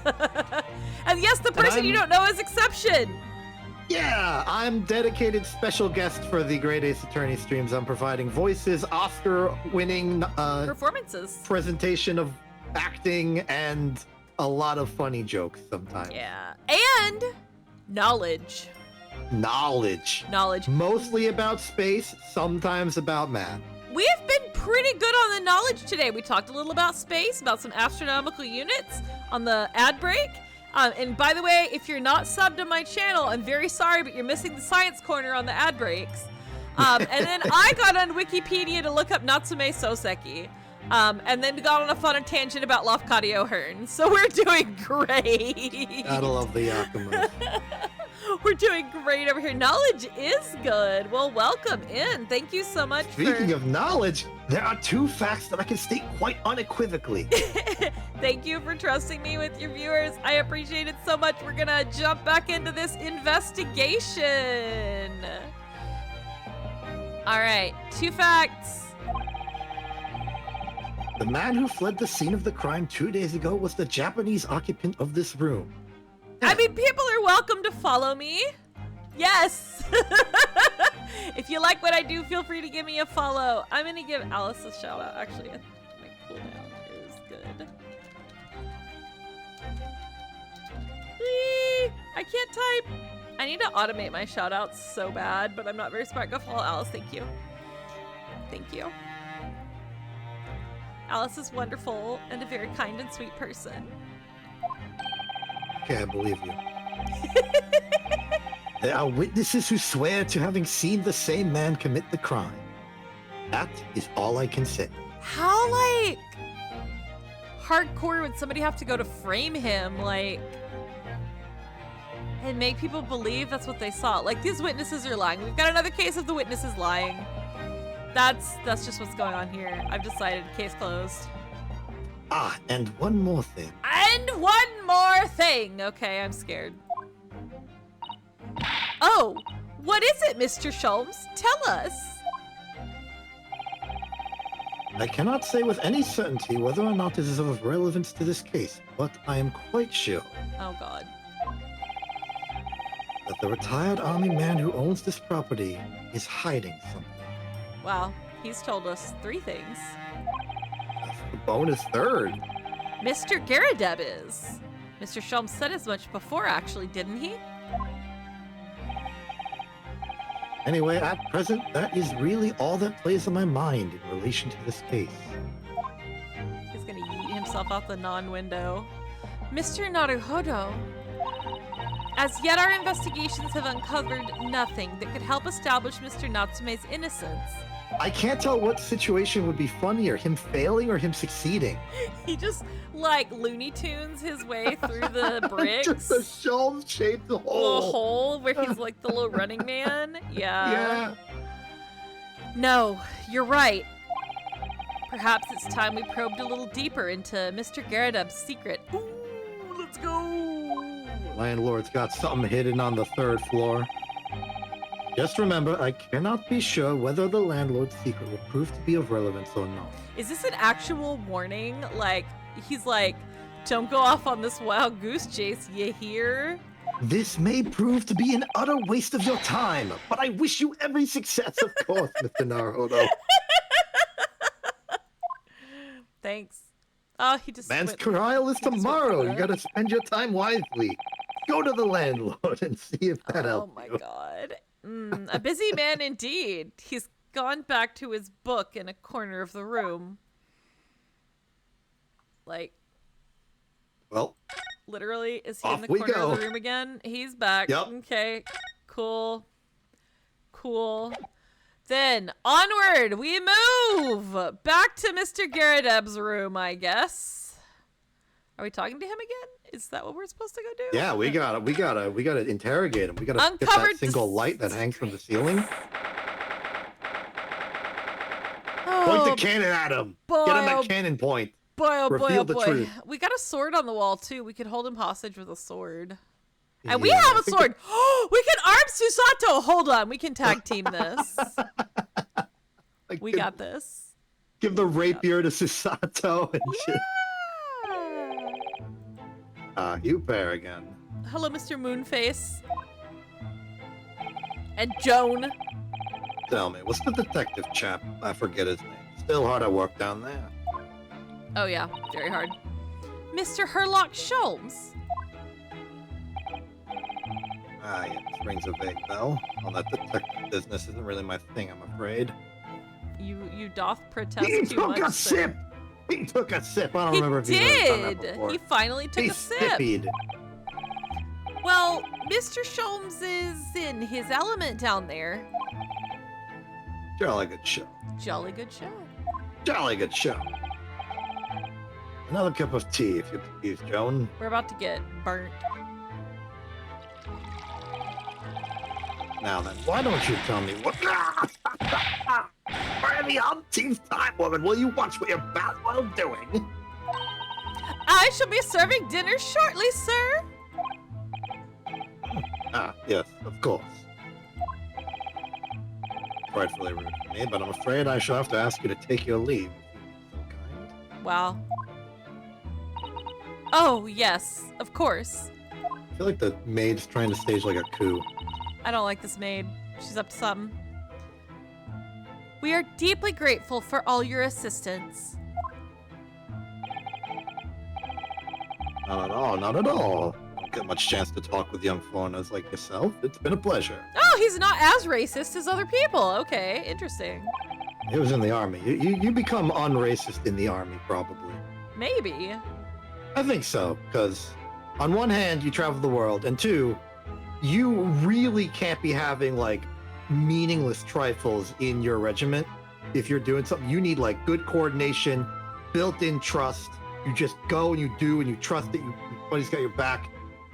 Like, all the petty stuff goes right out the window. Sure.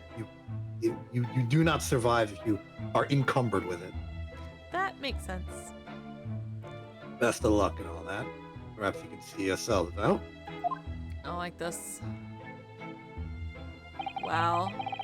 According to Mr. Sholmes, Mr. Garadeb is hiding something. It's behind that screen. And since no other avenues of investigation seem open to us at the moment, perhaps we should do some digging. Have a shovel.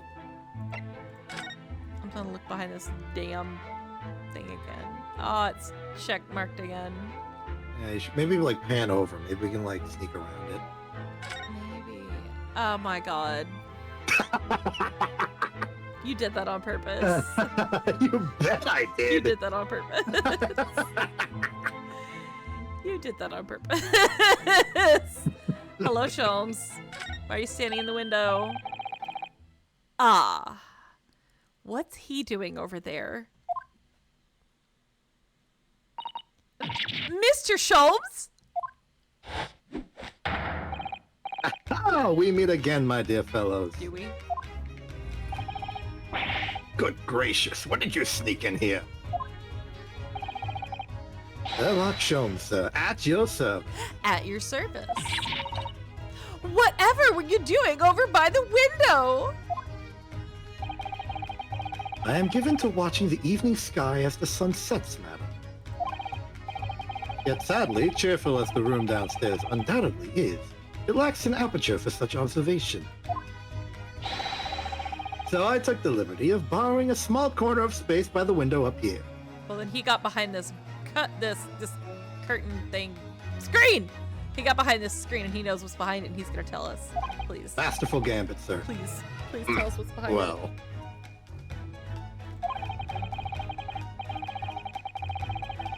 keeping an eye to one's windows at dusk is the prudent thing to do in London, I'm gathering. What does that even mean?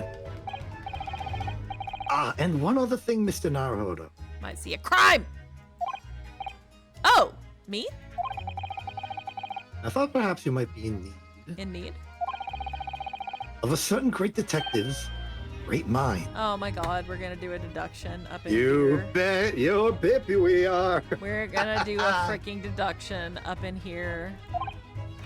My god. My god. Wait, he's not talking about... Is he? I didn't expect to be going through that again so soon. It's been a month. Do you mean Mr. Sholmes? There's a mighty secret in this modest room. This is going to be the most irrelevant thing in the history of irrelevant things. My eyes see even the most trivial of trifles. But it will open a door or a window, so we're gonna do it. I just opened the window. Yeah, I might just open the window. I take it you're prepared, Mr. Naruhodo? I There am are no never- handcuffs this time. I am never prepared for you, sir. I think so.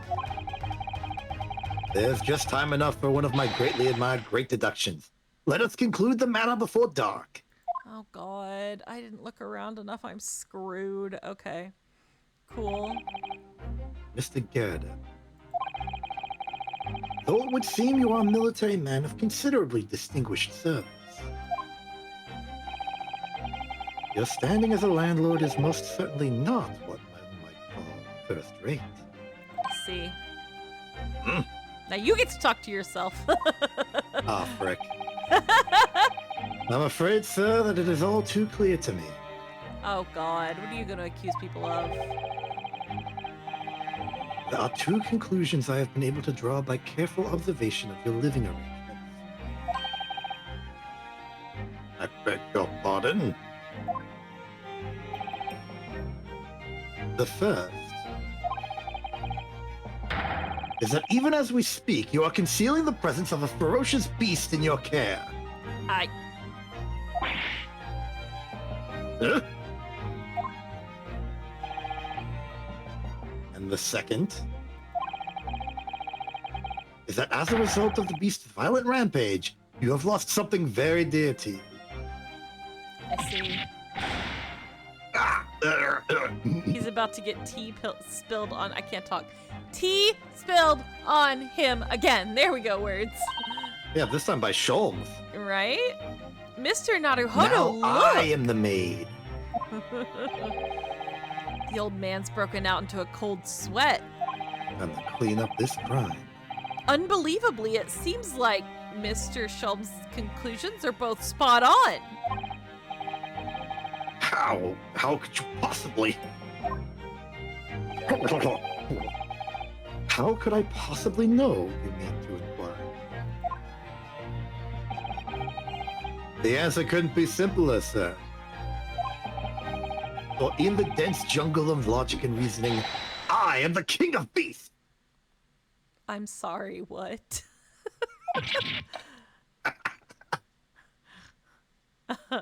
I'm sorry, what? And I know only too well that wild beasts are not easily tamed. We are unleashing the metaphor again. So, shall we begin? Shall we begin? Shall we? Once again, Herlock Sholmes is proud to present his logic and reasoning spectacular. Oh boy, here we Here go. we go. Oh, okay, All right, here okay, we go. okay. Here we go. The game You is gotta afoot. deal with this, I gotta talk. I'm gonna be talking a lot now. Get ready. Nature of the beast. I can do Sholmes for an extended duration of time. It's Garrett I'm worried about. It certainly shouldn't take a great detective to see that a fearsome beast has been on rampage as late within these four walls.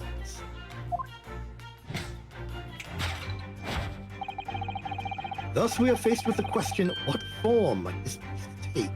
Uh-huh, okay. I see where he's looking. Okay.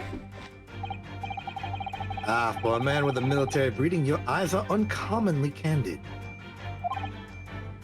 Aye. Your furtive glance, Mr. Garrett, leads us directly to the answer. A lion. He's gonna say a lion. I can't believe The this. true nature of the beast that has run rampant here is revealed by that lion statue. I hate And this. this is why I made my announcement post on Discord today. You saw it. Last time it was I'm a cat, now I'm a lion. Yet, though an army man, you appear unimposing at best. Rude. The fact that has fueled your admiration for the mighty lion, the king of beasts. Okay. What is this piffle, I ask? Piffle? Piffle, I ask you. What is this pickle? In the end, your admiration became so great, in fact, that led you into an intractable pickle. That you had a living, breathing specimen shipped from India, which you tried to keep in this very house. Oh my god. 5 minutes into What? an ad. I can't believe this. Yet living with such a wild beast proved more difficult than you had imagined. The chilling traces of a wild rampage are still very much in evidence. Add that to the court record. Well, Yet as we look around, the beast in question fails to present itself.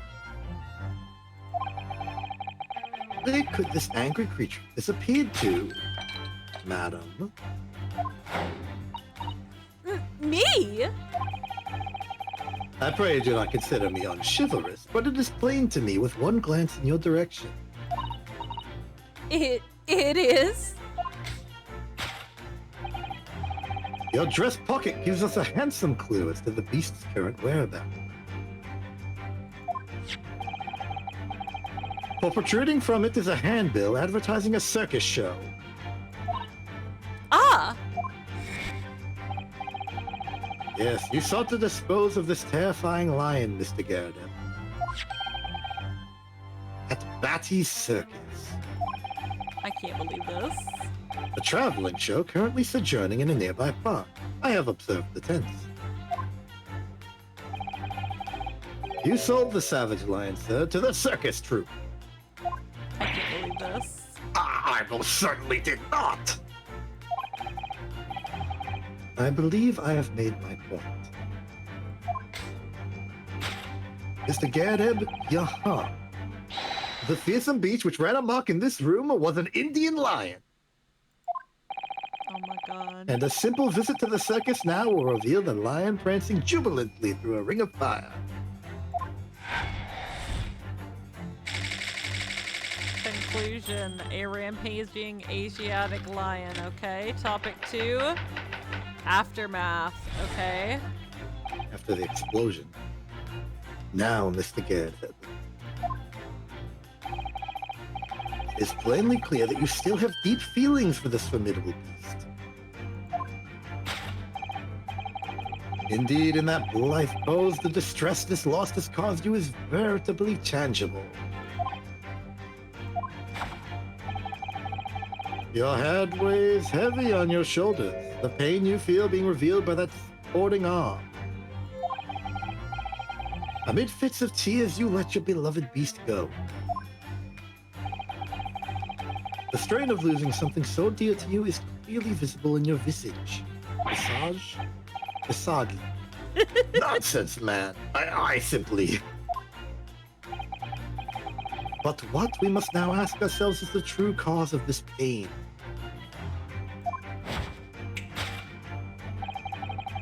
And we need only follow the direction of your gaze to find the answer. Oh my goodness. Yes, it is the pile of bills that has given rise to the pain you suffer. Every envelope contains another demand for payment. Ah,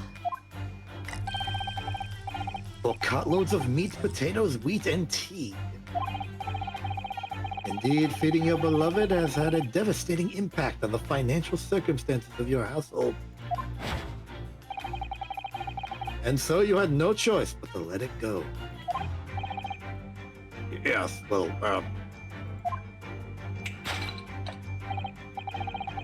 Now, in a final fit of rage, the ferocious beast carried out one last unimaginable attack. I'm snoozing my ads so we can finish this part. Thank And you. I will run them manually. Unimaginable? The aftermath of which can be clearly seen by observing the carpet over there. We're getting to it. A very expensive woolen carpet, if I'm not mistaken. Oh, dearie me! Clang. What could have caused such a destructive outburst? Ah. This time, madam, I'm afraid it is you who has inadvertently revealed the truth to me. Your wandering eye has settled upon the answer very neatly indeed.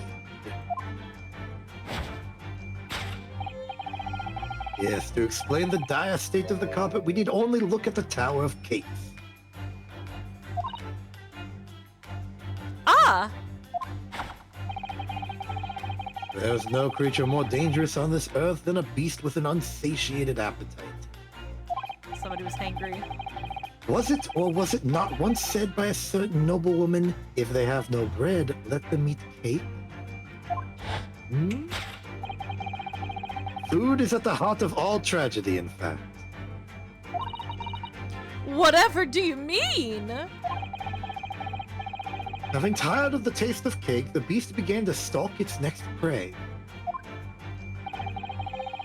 I'm sure I need not spell out the nature of this final attack of destruction carried out by the beast. There's only one logical conclusion.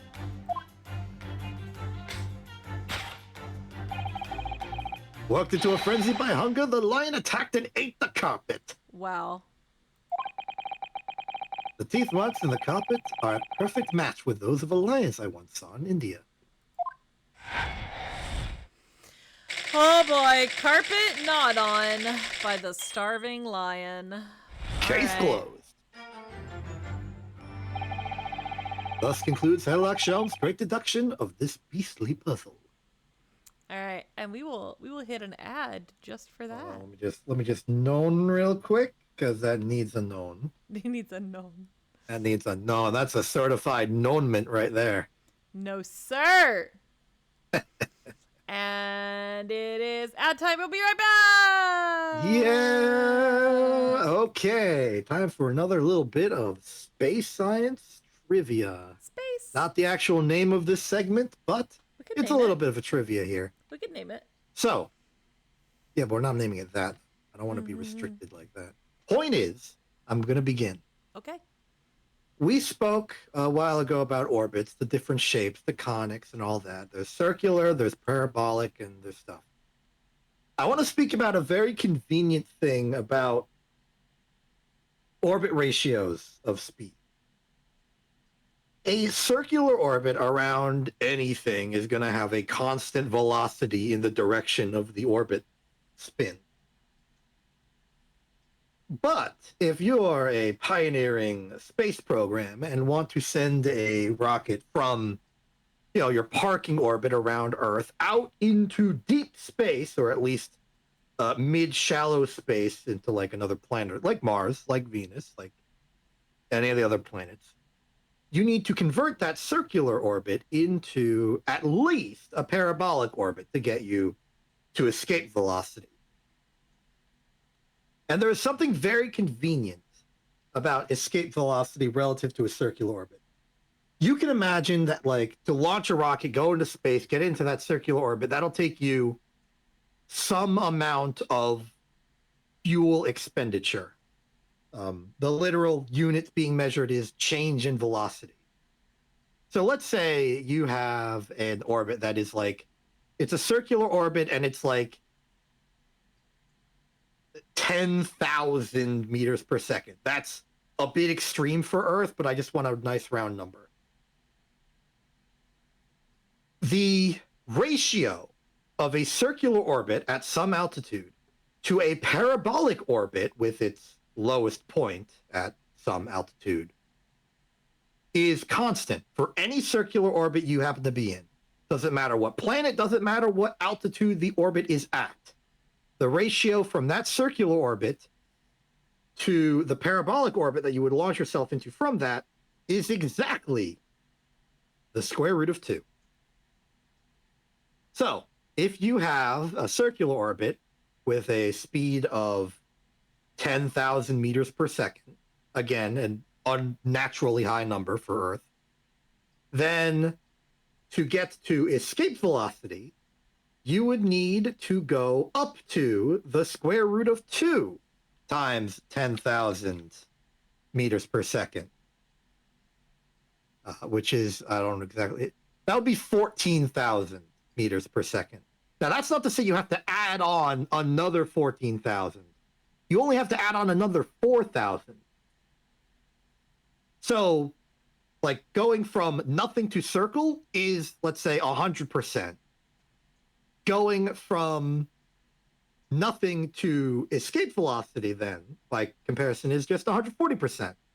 It's not even, it's half the effort starting from a circular orbit. I don't know how to explain why I think this is so cool, but, like, there's this saying that I don't know if it was actually a real saying in space rocketry or was invented in hit video game Kerbal Space Program, but if you can get to orbit, you're halfway to anywhere. And the fact that going from orbit to escape velocity is only 40% of getting to orbit in the first place, I think is like an excellent demonstration that that is literally true. If you could put like a rocket from like a regular old like Apollo Saturn V rocket, but start it in orbit, it could go anywhere. It has the fuel for that. Half, or like 60% of all of the effort it ever does is getting into orbit. Yeah, getting out of here. And once you're in orbit, it's cheap. It's cheap and easy. And thus, I think that's cool. We will explore orbital science again in our next ad break. Very nice, very nice. All right. Thank you. And we are back to Herlock Sholmes' great deduction. And we're going to go correct it. Yep. We got to make some edits. Shocked. Yeah, I don't blame her for spilling the tea this time. What is the matter with you, Joan? You're pouring scalding hot tea all over me. Oh, I'm sorry, Mr. Garridub. I'm afraid I didn't notice.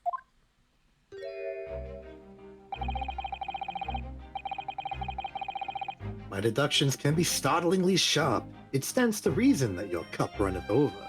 Okay. Indeed, my revelations can make people spill tears at times, too. Tea and tears. Oh! Mr. Sholmes, sorry to butt in again, but could I make an observation? Why, certainly, Mr. Naruto. What is it, again? Wow. Well, your deductions just now. Do you really think a lion could have fit inside a room of this size? Probably. Indeed, it is the only explanation of the fact. A very small one? The terrifying truth all too often lies beyond the realms of common sense. But wouldn't it be an idea to consider what lies inside the realms of common sense as well? But if an uncaged lion had run amok in this very room, surely Mr. Garridub and his maid would have been hurt. Or worse. Ah, he's a military man. Ah, that's where you are stuck. No doubt the former military man held his own against the beast using that large cannon. Sir. I thought you said that they sold the lion to the circus. And what about the food? Meat and potatoes are one thing. But I don't believe I have ever heard of a lion that drinks tea. Dear Mr. Sato, it occurs to me with some regularity. That irrespective of race and breeding, whenever anyone lands on Great British soil, they are infused with a highly appropriate taste for afternoon tea. Including a lion. A lion taking afternoon tea. You heard it here first. Honestly, I think the high tea bill is just because the maid keeps spilling it. Right? Oh, what a glorious notion. Well then, Mr. Naruhodo, it's your turn to shine again. Well, I had a feeling that was coming. A slight massage. That's all Mr. Sholmes' deductions need. You can do it. that's all it'll take. Excellent. I've been waiting for my trusty partner in deduction to step forward, Mr. Naruhodo. Here we go. We don't even know yet whether or not this is going to help with Mr. Natsume's case. Still, uncovering the truth is always worthwhile, whatever the motivation. Maybe this will help me get my motivation back, even if it has nothing to do with the trial. Yeah, maybe At Naruhodo least- can find some joy in solving puzzles. Right? At least that's what I want to believe. Nosuke's like secretly depressed. Let us start again, from the beginning. The Verloc Sholmes, logic and reasoning spectacular. Here we go! Course correction! Hold it, Mr. Sholmes! I love this. Here we go. You don't have to read it again, don't worry about it. The cat just came to me. It certainly shouldn't take a great detective to see. Hi, buddy. I feel I gotta. He's crying at my feet! That a fearsome beast has been on the rampage of late within these four walls.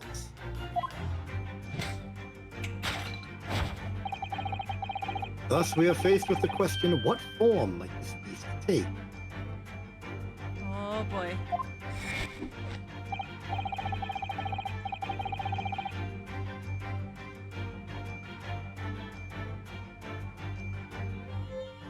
Oh. Did Discord mess up? Hello? Discord's doing the thing again, isn't it? Yep. Ah! Hello, I have a question. Discord just crashed, is what happened. Yeah, I was wondering. It did it yesterday, too! It did it in the middle of my stream yesterday, too. It was awful, and now it's doing it again, but okay. For a man with a military breeding, your eyes are uncommonly candid. Ah, sorry about that, guys. Bye.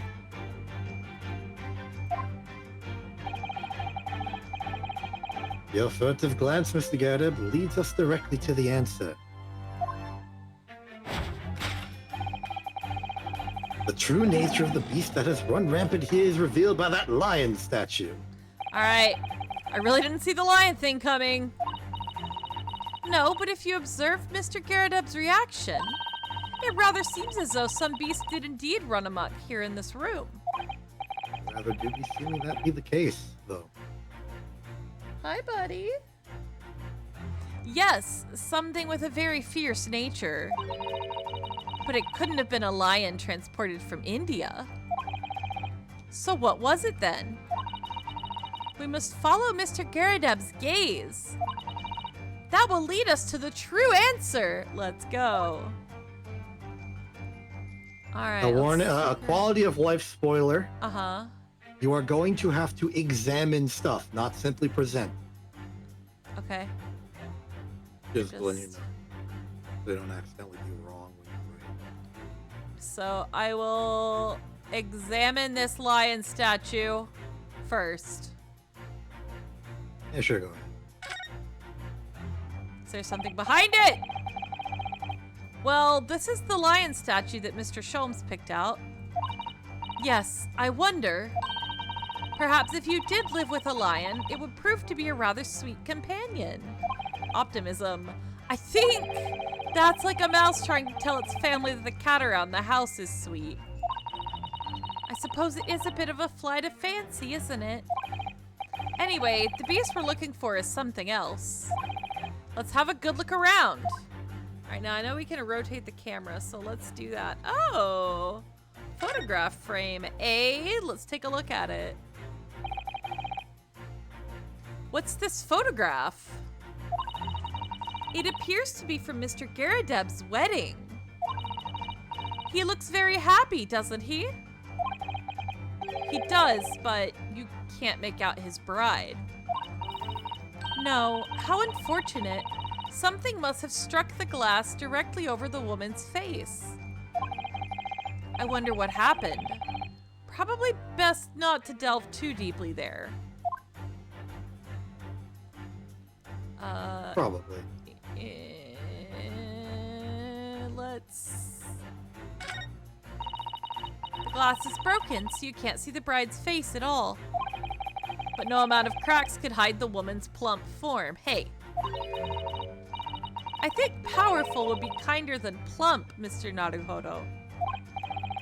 Yes, she certainly looks that. There's a lot of horsepower there. Not someone you'd want to upset, that's for sure. Oh, look! Have you noticed her wedding ring? It's very large, isn't it? Yes, that's an unusual design. It's a flower. It looks like some sort of embellished sunflower in red. In All orange. Right. So I'm gonna this must have been when Mr. Garadeb was still in the army. He seems to be carrying his rather stout, would you stop it? His rather stout bride effortlessly and beaming a smile at the same time.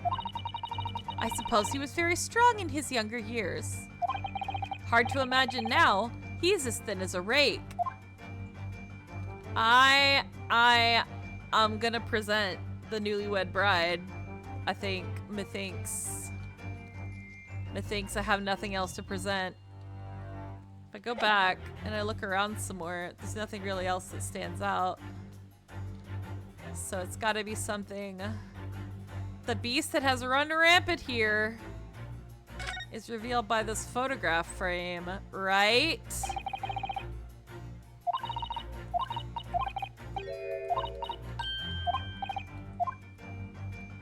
I'm gonna present the bride. Is that right? Is that right? That's right, right? Right? You think I'm allowed to tell you? Yes. I just don't want to be wrong. Okay. Let us present.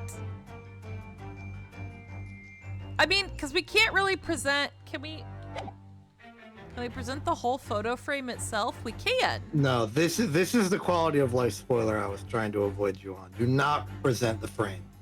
Okay. Present something in the frame. Yeah.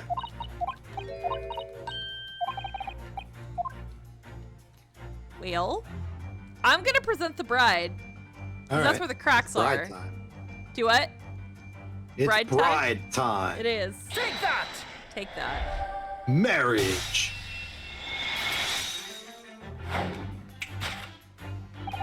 The true nature of the beast that has run rampant here is revealed by that newlywed bride. Thank you, Naruhodo. Now I have someone to do talking for me. Precisely, Mr. Naruhodo. No other explanation could possibly fit.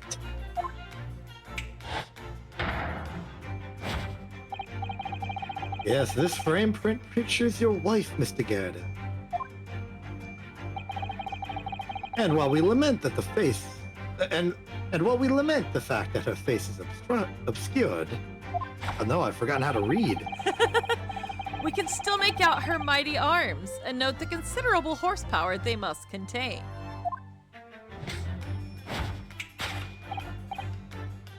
Oh, Indeed, surely any woman of such powerful constitution would be honored to be described as a I don't think smooth, so. Sean. I don't think so. Real smooth. Honored might be stretching a point. You're the one that called her plump! I don't want to hear it. Too late. Hear The fact remains that this beast, which so clearly savaged this room, was your wife, Mr. Garrett. I would also probably cry. Got him. The chilling traces of a wild rampage are still very much in evidence. I like the little lion roar that just happened there. That's pretty great. Well. Yet as we look around, the beast in question fails to present itself.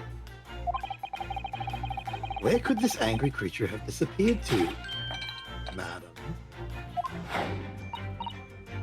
Me? I pray you do not consider me unchivalrous, but it is plain to me with one glance in your direction. It is? Your dress pocket gives us a handsome clue as to the beast's current whereabouts. On that, The poor, fragile, defenseless woman is beside herself. Is she fragile and defenseless?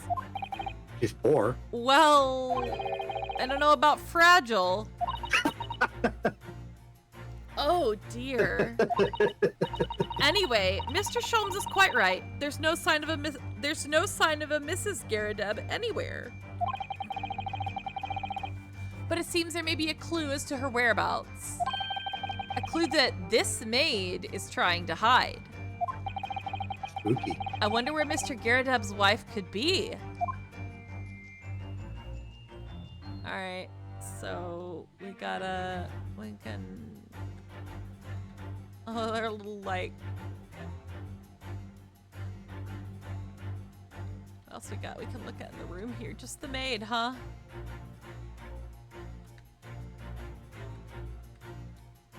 There's the dress pocket. Oh, the ring! Ayo! The plot twist revealed! There it is! The plot twist! She's wearing a very large ring. Look! Oh yes, a sunflower design with some rather nice embellishments. And it's on the ring finger of her left hand, which means it's surely a wedding ring. It looks like it's on there for life, too. I can't... You're enough, Kate! That's something to think, Mr. Naruhodo, not to say. Correct. Like, this in particular, this case is just making Ryunosuke go down in my esteem here, okay?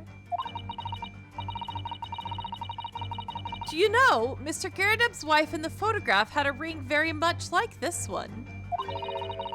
It was a large sunflower design as well. Really? You have a great memory for these things. It was 10 seconds ago.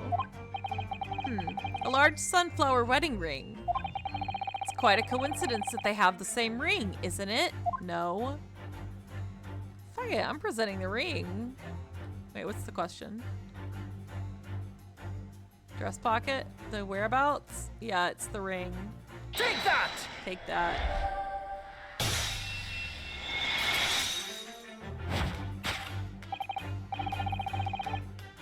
Your wedding ring gives us a handsome clue as to the beast's current whereabouts.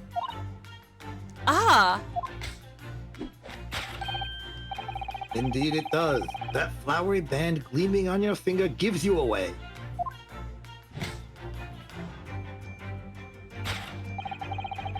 For it is identical to the one shown on the hand of Mr. Garadeb's bride in the photographic print.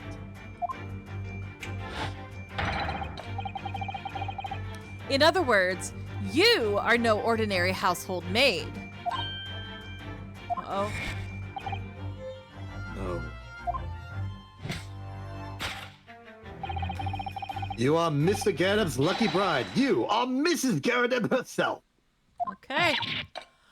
Oh my word! Okay.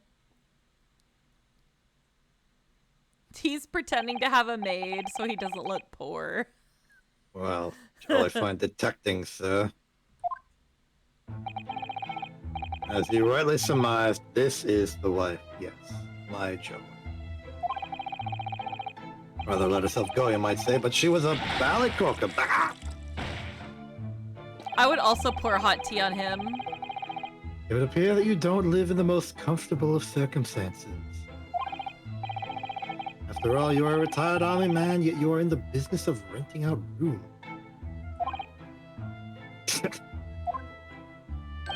He did deserve that one. He did. I would assume, therefore, you have insufficient means to employ a maid. Would that be correct? It's not right, I tell you. I was second lieutenant of the 3rd Regiment. A man has his pride, don't you know? My golly, it's a sorry thing when a chap can't even afford to have a single maid in his employ. Yes, here in London, one is rather judged. A household cannot be considered worthy of society if it employs no staff at home. Though in my considered opinion, such concerns about appearance are a folly. You mean Mr. Garadeb has his wife work as his maid? Precisely. Am I right, Mr. Garadeb?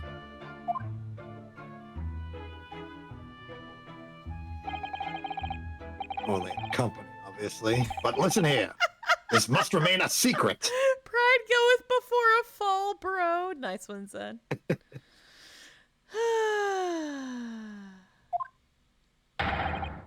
Tip-top secret, please!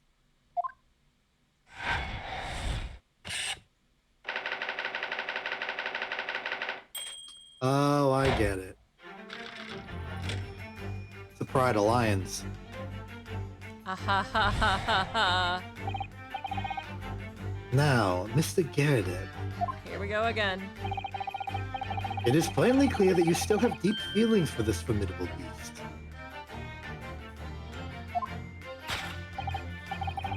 Indeed, in that blithe pose, the distress this loss has caused you is veritably tangible. Your head weighs heavy on your shoulders, the pain you feel being revealed by that supporting arm. Aha. Mr. Sholmes is quite something. He's still calling Mr. Garadeb's wife a beast. Yes, as a woman, that feels rather uncomfortable. But Mrs. Garadeb is standing beside her husband as we speak. In other words, he hasn't lost his beloved at all, has he? Oh, how true. So perhaps that supporting arm that seems to be propping up his head has some other significance then. According to Mr. Sholmes, Mr. Garadeb's pain is tangible, though. What could that pose of his really signify? I saw this earlier. He's got a slap on his face. He got slapped. Oh my, look at that bright red mark. Gosh, that's quite something. And clearly made by somebody's hand. Yes, Mr. Garadeb has been slapped on the face, it seems. Hard. I've never seen such a clearly defined mark. What did you say, bro? Whoever could have done such a thing? Well, there's a very limited number of candidates, I'd say. Well, Take that! take that. I'm not even looking anywhere else. Laugh. Your head weighs heavy on your shoulders. The pain you feel being revealed by that slapped cheek. And of course, the deliverer of that impressive mark on your cheek that refuses to fade was you, Madame Joan Garadeb. Oh no, the wibbly eyes. Well, yes.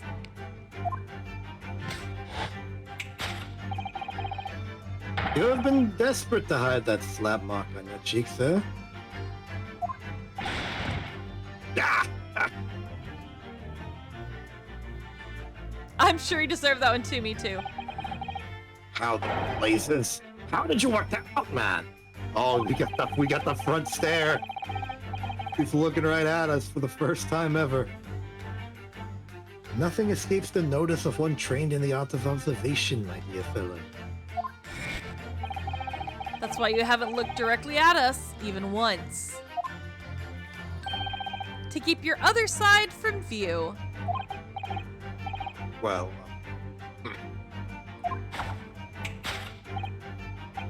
now, let us proceed to the next conundrum. Why were you subjected to such a violent slap?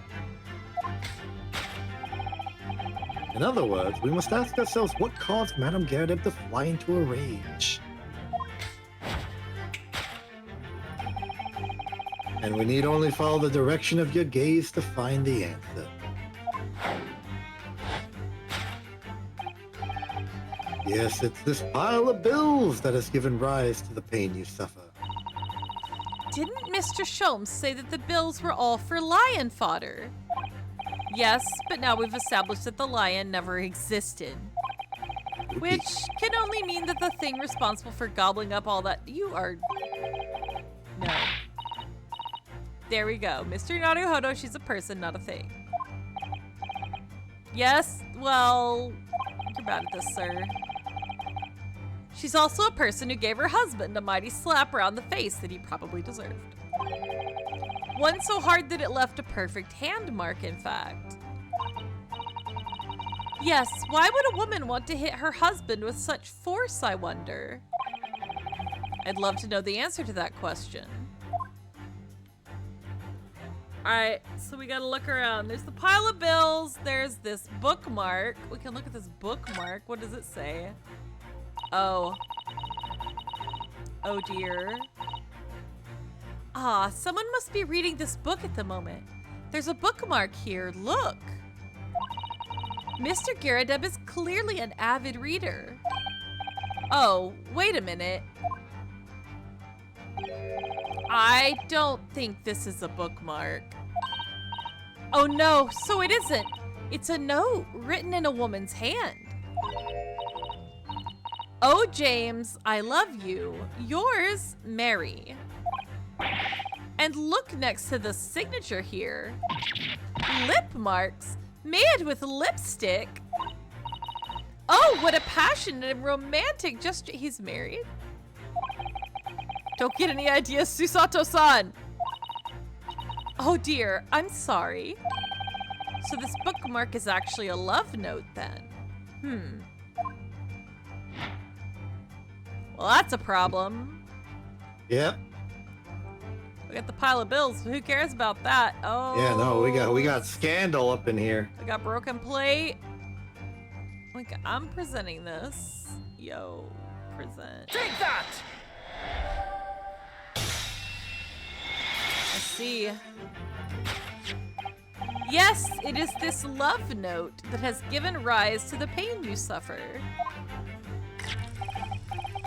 Oh, James, I love you. Yours, Mary. Passionate indeed. Oh, Perhaps she's the sender mad. of this note, a certain Miss Mary, is the fly in the ointment here. Goodness.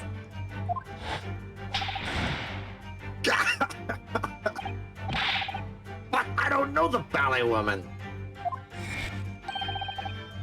You don't know her? That note wasn't written to me. It was just in the book. I don't know how it got there. It was just in there, you say? Oh, Sholmes. Where are you going with this? That's right. That's what I've been saying. A likely story. Now listen here, Chono thing. I explained at the time. I bought the book at that secondhand place, and the note must already have been in there. So the previous owner of the book was using the note as a bookmark, you mean? That's right. That's what I've been saying. A likely story. For heaven's sake, woman, look at the name. It's written to James. My name, in case you've forgotten, is John. A likely story. Are you questioning my name now? Dang! And there we have it. Arouse the suspicions of the female heart, and you unleash a beast with most ferocious bite.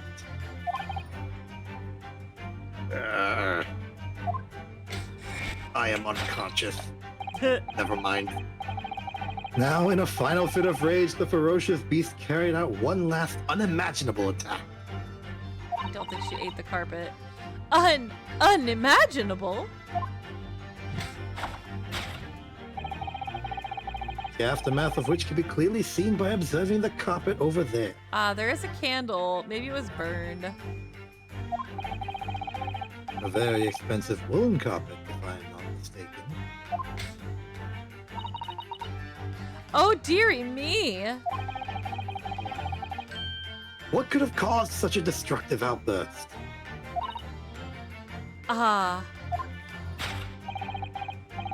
This time, madam, I'm afraid it is you who has inadvertently revealed the truth to me. Your wandering eye has settled upon the answer very neatly indeed.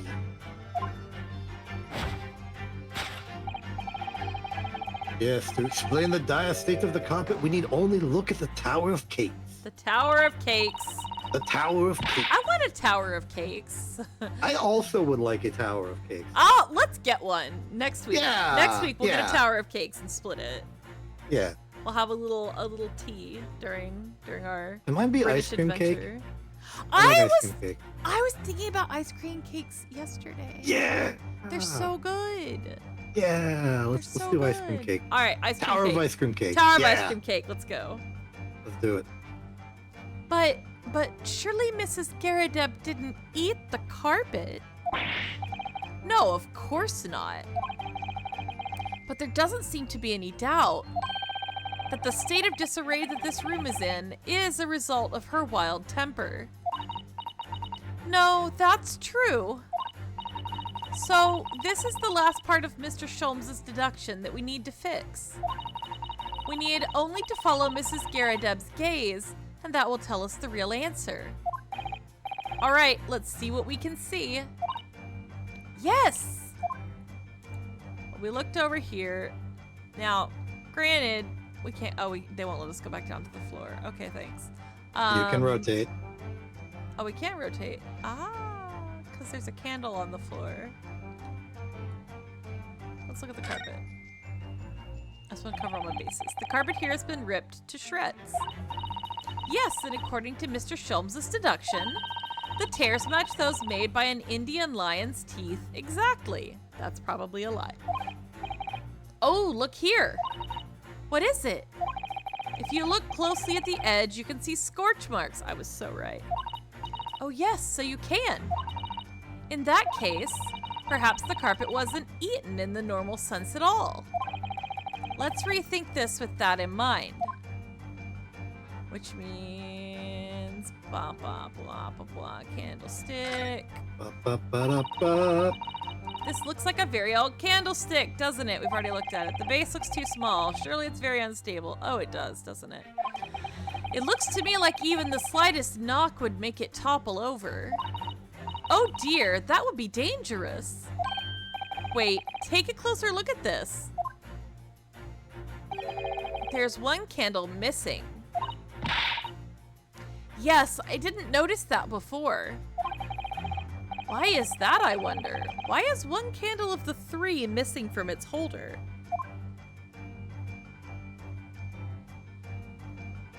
It's not gonna let me, like, look at the candle on the floor separately, is it? It's not. So I better point to the candlestick. Yep. Take that! The candlestick! Also want the cake. Yes, to explain the dire state of the carpet, we need only look at the candlestick. Most illuminating, my dear fellow, and of course, the only possible way out of this logical labyrinth. Yes, the remnants of a ferocious attack in which the carpet was devoured are clearly visible.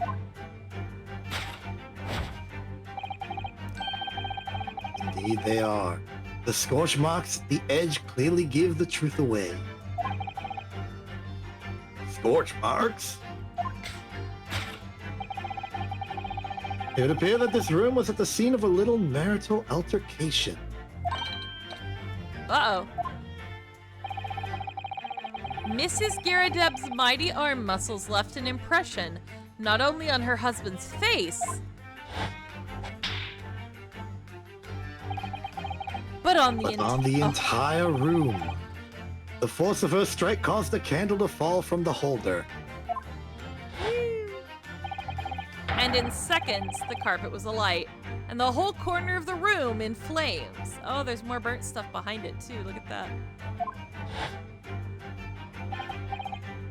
Yes, For the most ferocious beast in this world is neither a violent lion nor a vengeful woman, but fire.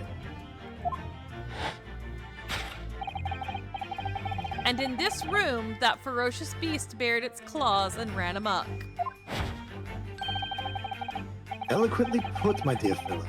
So you see, there is but one conclusion here. Oh, we gotta synchronize.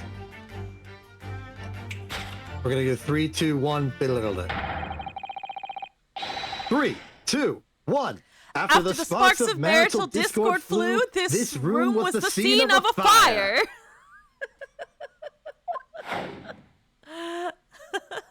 We're good at that. We're getting good at this. It's very fun. Mr. Shum, sir. I salute you! Oh, he died. He died. The tables have turned. It is now the husband being lifted. Carpet scorched by a small fire. Okay. Yeehaw.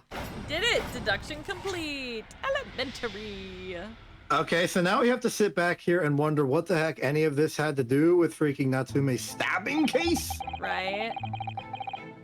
Answer's nothing. It's Nothing these at all. dash long winter nights, you know. Nothing to do but read in front of the fire. Luckily, there's a jolly good secondhand bookshop just around the corner. Buy all my old novels there. Thank you for the hydrate. I will hydrate. Thank you.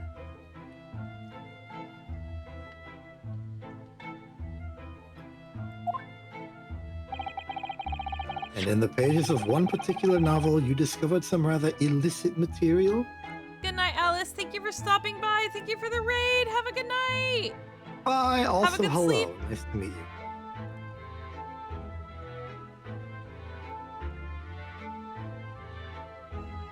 Good night. For which your wife admonished you harshly, it seems.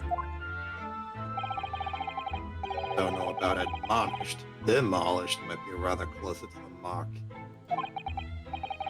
And beast is most certainly an apt descriptor.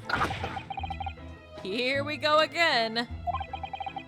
And the carpet? Was that destroyed by fire when a candle fell on the floor? Hard to say it was. Happened in the blink of an eye, you know.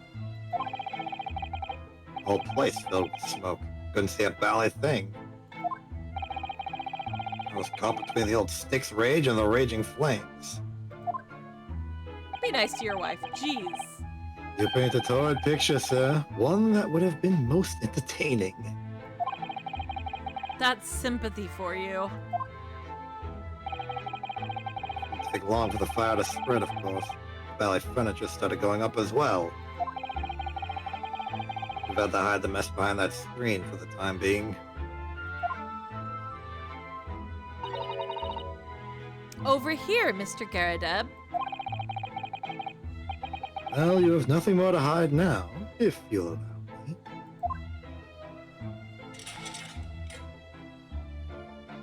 Oh, burned bookshelf. Yep. And all my favorite old novels in that case. But as soon as the fire got a hold of them, that was it. Whoosh. Up in smoke. Gosh. And the wife started hurling things at me. What a terrible sight it must have been. It was back up against the window and a heavy enemy fire. Incendiary books incoming 10 to the dozen. Worst of it is I lost my favorite, a book called The Lion's Pride. The Lion's Pride. Ah, yes, your notorious love of big cats coming through again. I assure you the title didn't influence my choice in the slightest. So the poor man really did lose something dear to him as a result of this ferocious beast rampage. Mr. Sholmes's deductions turned out to be correct once again. I don't think so, but okay, we were close. It can only be described as a great British wonder. I tell you, it was a total carnage. Flames everywhere and the old stick in full fiddle. Out of interest, what time of day was that? I'm sure I can remember. It was 2 days ago. Let's see. Around 5 o'clock, I think. So, at exactly the same time, as a terrifying incident was unfolding outside your window on the street below. Even more terrifying on the inside, I can assure you.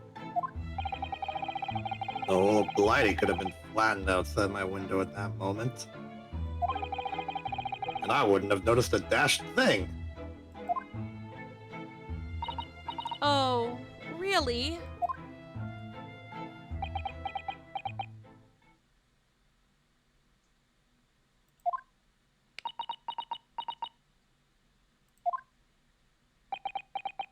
Everybody's talking in dots. Okay. Mr. Sholmes.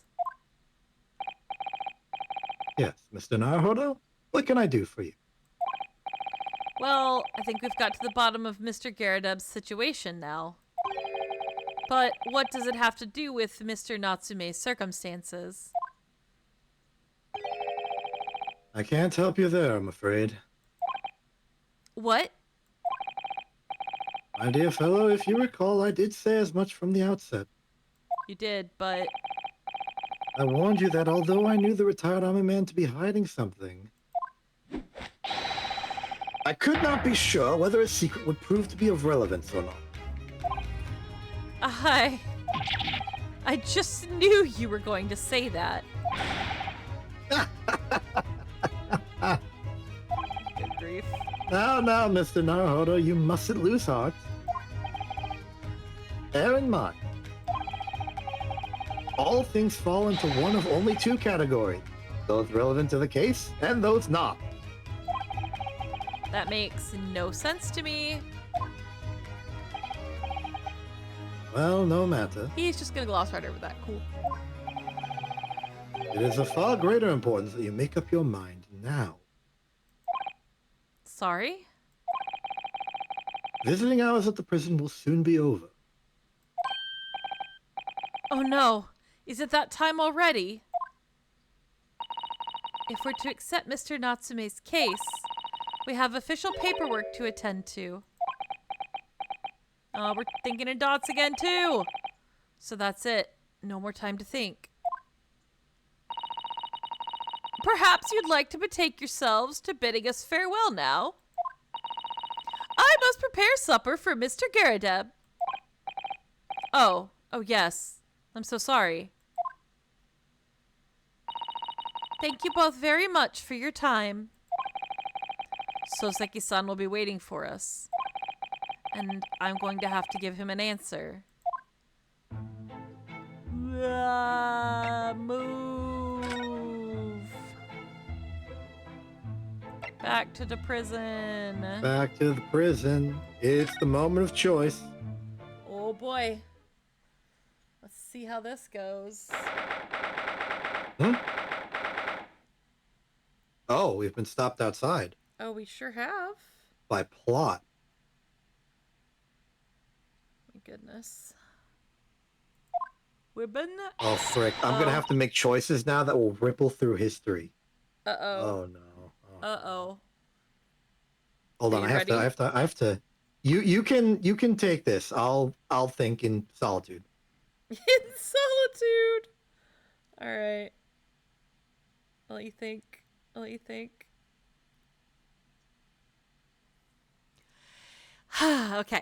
It's time, Mr. Naruhodo. We must hurry back to the prison. Yes, I know. Let's hail a cure. Oh. What's the matter? It looks like something's going on over there in front of the Garadeb's house.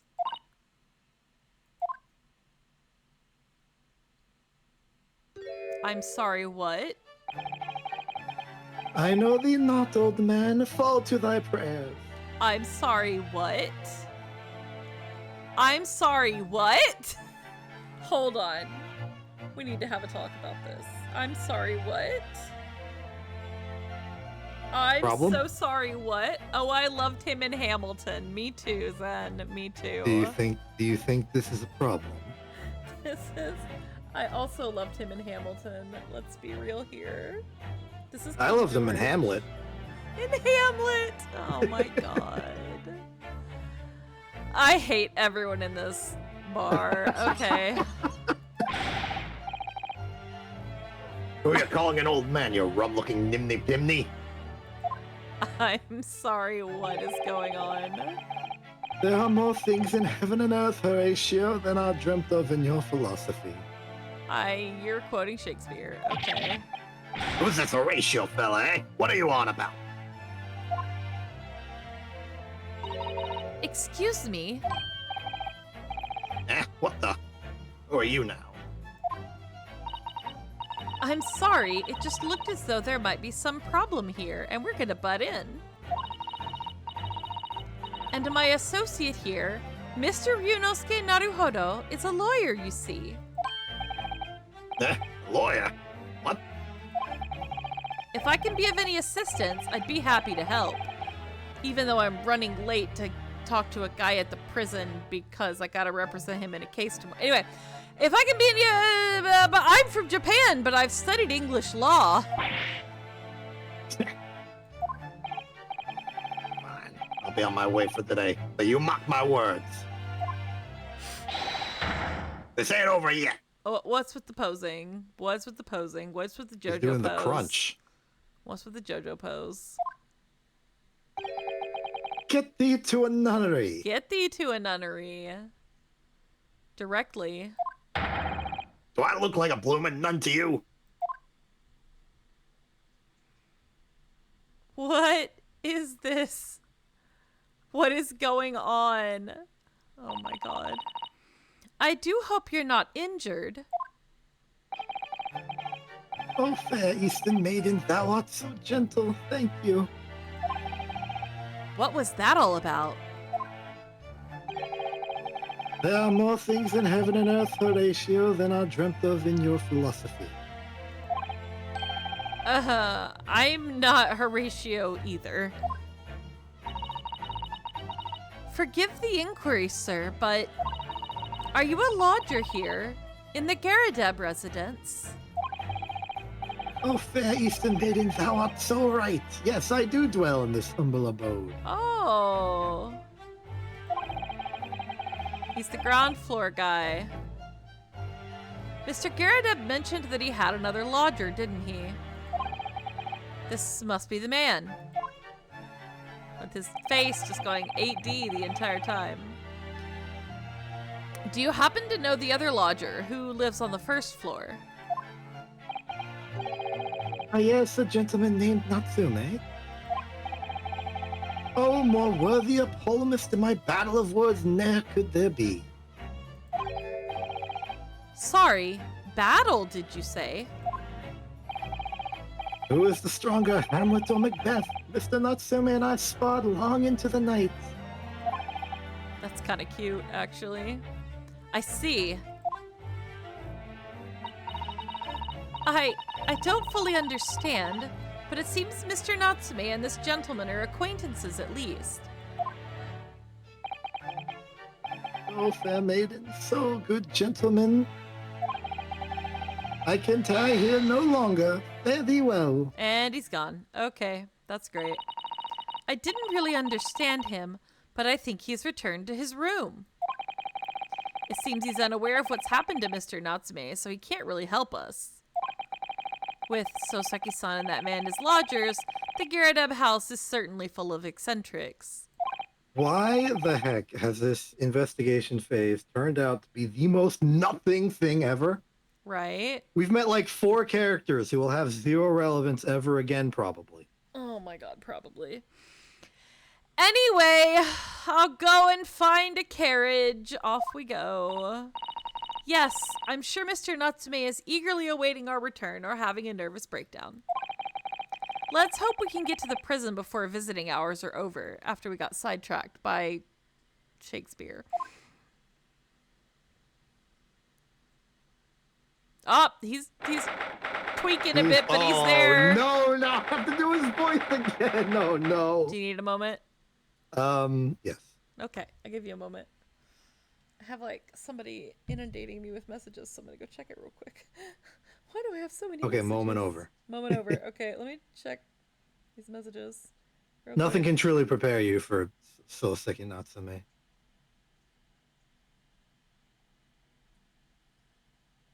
He's too Souseki Natsume for that. He's just doing his little thing in his little prison cell.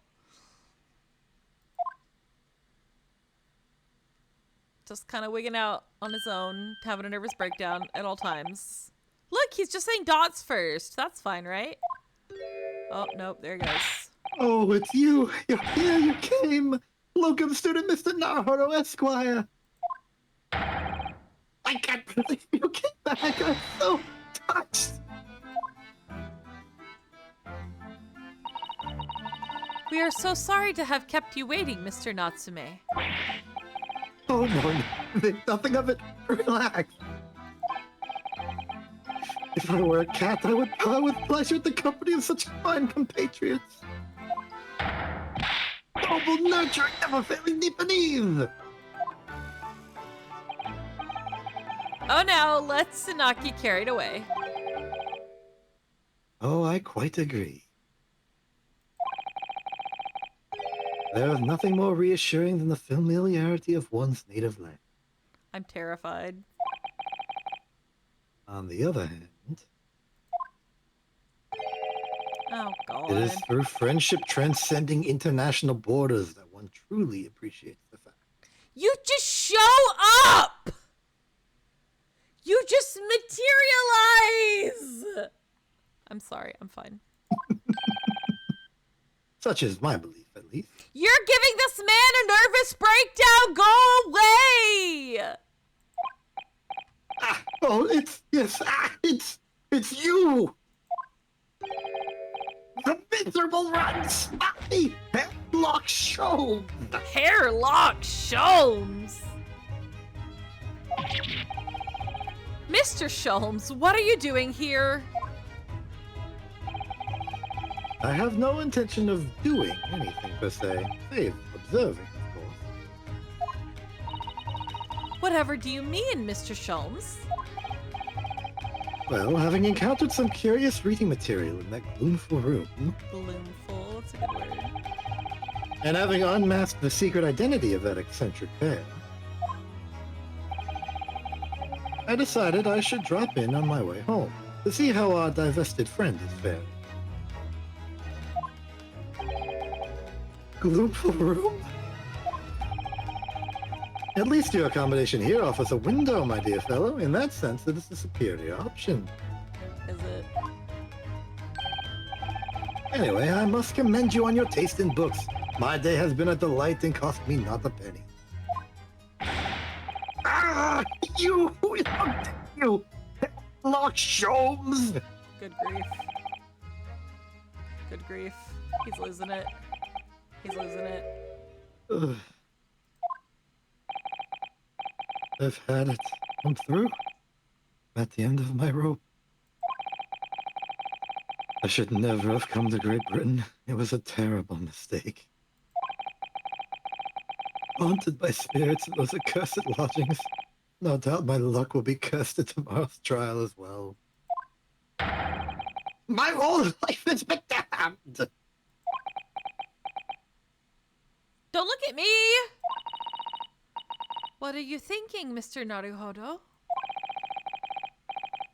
He mentioned that once before, didn't he? That his lodgings were cursed, I mean. And there's much truth in Mr. Mustache's words. Oh my god. What? Exactly, what? Like what? Cursed is a wholly appropriate description, I would say. For the man's lodgings, and indeed for tomorrow's trial. What's that supposed to mean?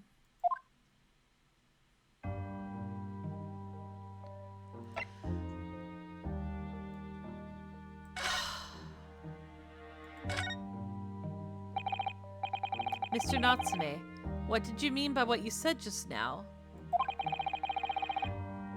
About the trial tomorrow being cursed. Oh no, why are you looking so grave? You're making me nervous. Nobody's making you nervous. You're just nervous. Always. All the I time. was just getting carried away, that's all. I didn't mean anything by it. Oh, I see. That's really agitated him. You don't mean the trial really is cursed somehow?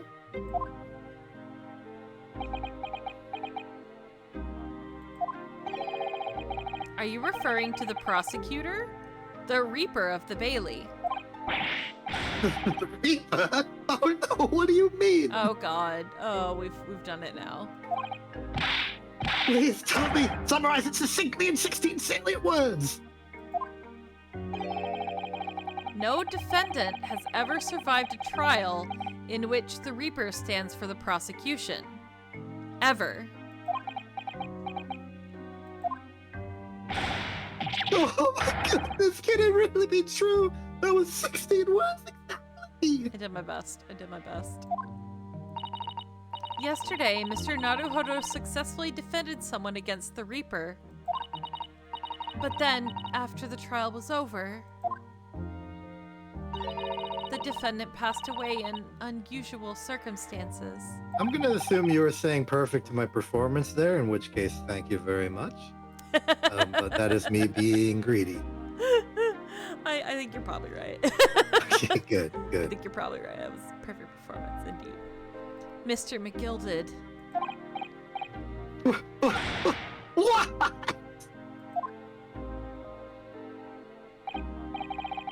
I am impressed, Miss Susato. You have an eye for detail. Actually, the Lord Chief Justice told us. Mr. Sholmes, surely it can't be that, having failed to have the accused convicted, Lord Van Zeeks killed the man himself. Oh no, he couldn't have, surely. Sholmes? Oh. You have some wonderful notion. Sorry. The man isn't a mass murderer. He's a court prosecutor, my dear fellow. Oh, yes, why, of course he is. Of course he is. Then why are you trying to scare me? Well, that's just an unfortunate byproduct. It could be said, however, that the real truth about the man is even more terrifying than your hypothesis. Uh-oh. What on earth do you mean by that? Oh, God. Van Zeeks is quite exceptional man. However, in London courts of law, exceptional does not equate to winning every case without exception. I am helpful, though. That's good. Soseki-san looks like he's going to cry tears of joy. As you are no doubt aware, in a British criminal trial, there is both a judge and a jury. The judge officiates based on the letter of the law, whilst the jury offers public opinion and common sense.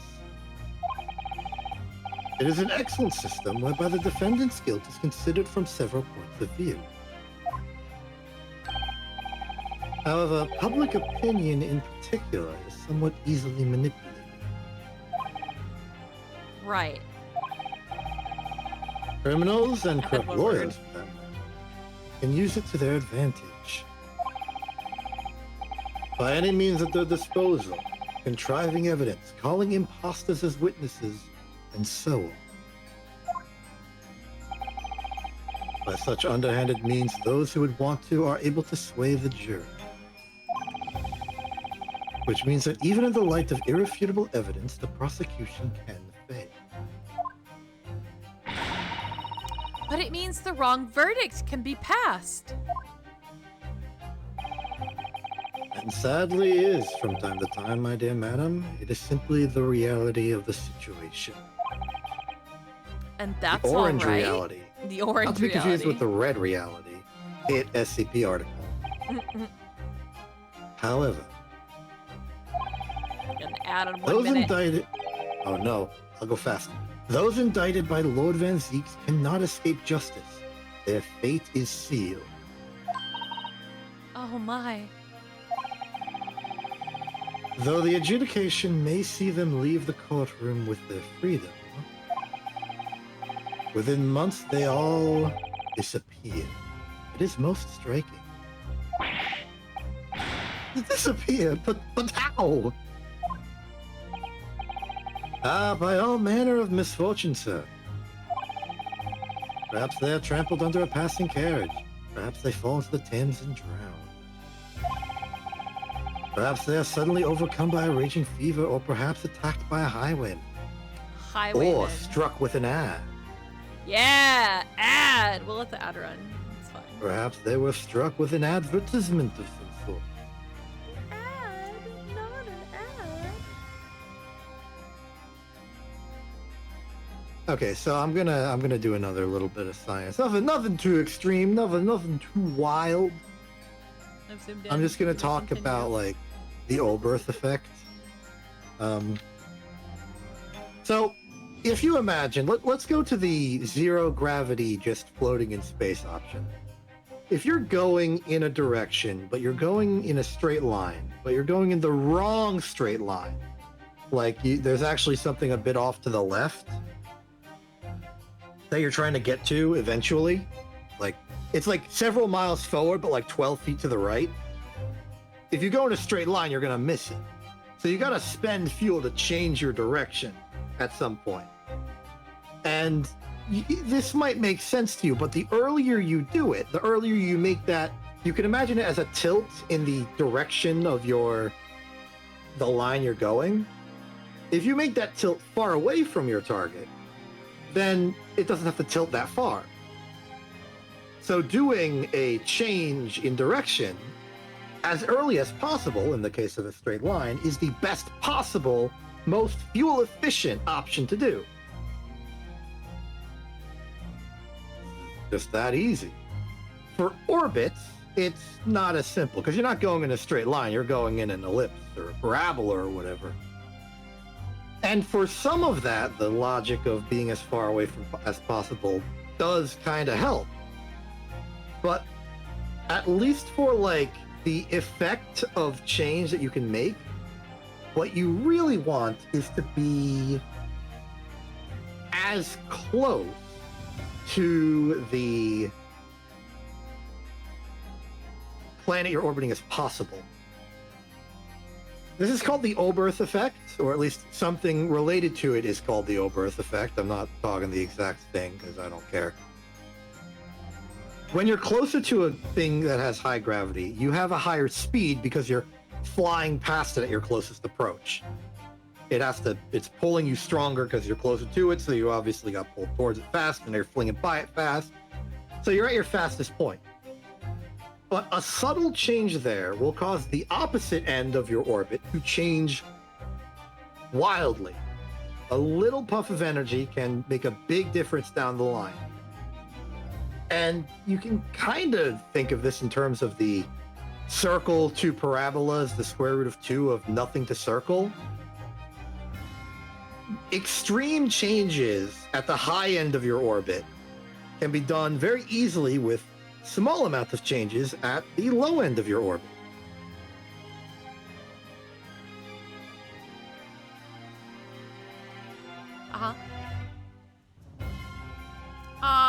Did Discord just die again? Discord died again. I was hanging on your every word, and then Discord died again. Yeah, it's tragic. It keeps crashing. I don't know what's going on. I don't even know where I got cut off because there's an ad playing. I'm sorry. It's okay. The point is, changing an orbit at low altitude to change something at high altitude, particularly a change in altitude, if you want to change the top part of your orbit, do it at the bottom. And that'll be the most fuel efficient. If you want to change the bottom of your orbit, do it at the top, but it will not be as fuel efficient. The more you can do the changes in your orbit at the bottom end for changing the size of the orbit, say, the more fuel efficient it's going to be. We are back. We are back. We are back.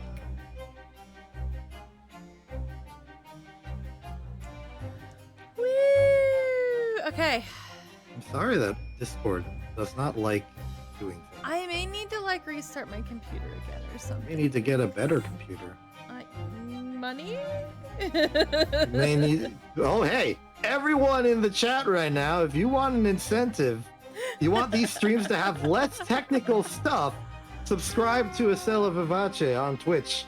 Maybe provide donations to the Ko-Fi. Maybe give me money so that I can help donate to the cause as well. Discord hates science. Yeah, it's true. Discord hates science and happiness and success. It's okay. Yeah, we're back to Sean Attacked saying by ways people get highwaymen. murdered. Oh, no, no, no. All examples of the reality of events here in London, I'm afraid, Mr. Naruhodo. Am I still zoomed in on me? Oh, yeah. Yeah, you may I want to got actually go to distracted by read that. fixing Discord and I forgot to zoom back out. I'm sorry. Now everyone's looking at us accusingly as we zoom back out. They're looking at us. They're like, "Why didn't you zoom back Why out didn't to you us? We've been here zoom this whole time. Um, Come on, we gotta do this stream." I'm very sorry, everyone. I'm very sorry. Okay? I'm sorry. Anyway. We've lost him. I knew it. I'm. But then Dodo done for doomed. Well, we can at least talk about your cursed lodgings. Sure. Oh, that'll make him cheer up. Just to round things out before we get out of here. When you said accursed lodgings before, you were referring to your room at Mr. Garadeb's house, I assume. Do you mean to say you believe the place is cursed? It's been a year now since I came to Great Britain. But I'd only been in London a week before I started to notice strange feelings in myself. Oh boy. That didn't take long then. Everywhere I looked, there were foreign faces staring at me, laughing behind my back. That would make me neurotic too. I was sure people were talking about me. I started to become nervous about going outside. They were always staring at me, all the time, from dawn till dusk. So I shut myself away in my room, but even that didn't help. The fear wouldn't go away.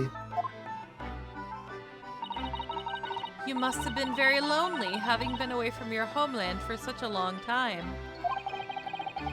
I've had to move a number of times, most recently to that room on Briar Road a week ago now. Yes, why did you choose there? It seems a little inconvenient. The rent is cheap. I have so little money it appealed to me straight away. Of course, I asked why it was so affordable. Ah, the question we did not answer. The landlord just simpered and said, "The room is cursed." Oops. He quickly tried to cover his mistake, but it was too late. I told him, "If you have something to say, then say it. But if not, don't mention it in the first place." Yes, well said. But it was true. It was all true. You mean the room really is cursed then? Ever since I moved into that windowless hellhole, my sleep has been plagued with nightmares. I awake feeling as though I'm being choked to death. And in my waking hours, people are stabbed in front of me as I walk down the street. I'm branded a killer, thrown in prison. Nobody wants to know me. I am... my scary, sinister spirits! If only there was someone, just one person on my side. Can God find it in his heart or her heart to believe in me? Really, no one at all. To believe. Yes, to believe. In orange, no less. To believe. This is kind of poignant. Okay, alright. We're about to get to the poignant stuff. Oh. Mr. Sholmes. Ah, me, Mr. Naruto. Right, what can I do for you? It's about the case on the SS Buria. If you recall. The Buria. Ah, that case. The one with the snake? Sure. Well, yes. At that time, I was the suspect. But you believed in me and listened to my side of the story. And you helped us to investigate. I did.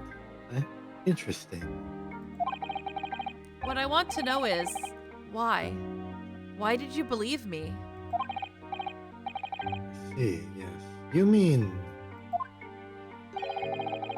because you are a grimly dressed, shady Eastern fellow found with the victim in a locked room? Well, if you like, yes.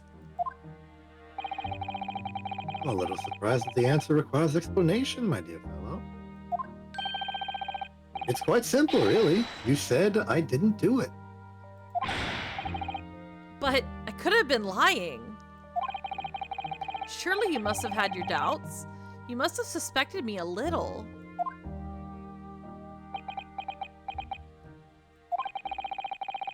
I think perhaps you've misunderstood. I neither recall believing in you, nor in that which you were telling me. What?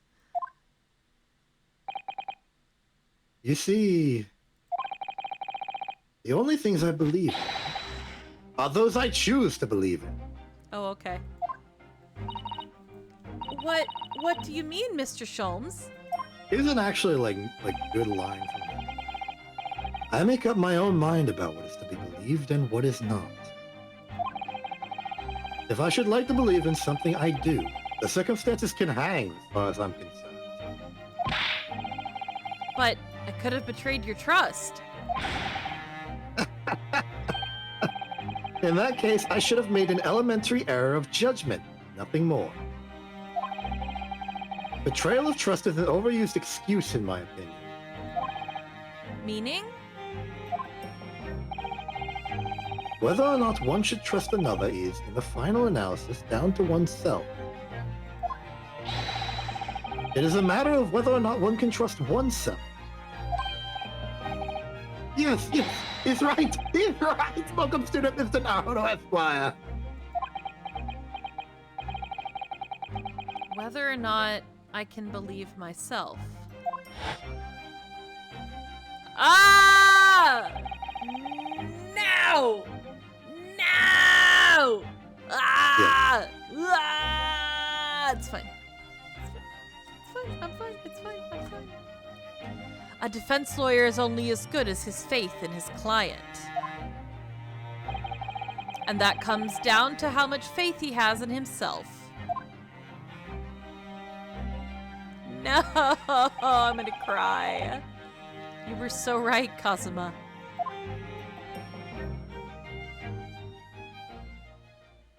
Man is perpetually traumatized. Super traumatized. Well, my dear fellows, it is time we were leaving, I believe. Already? Visiting hours are over. The guard will be here shortly to escort us out.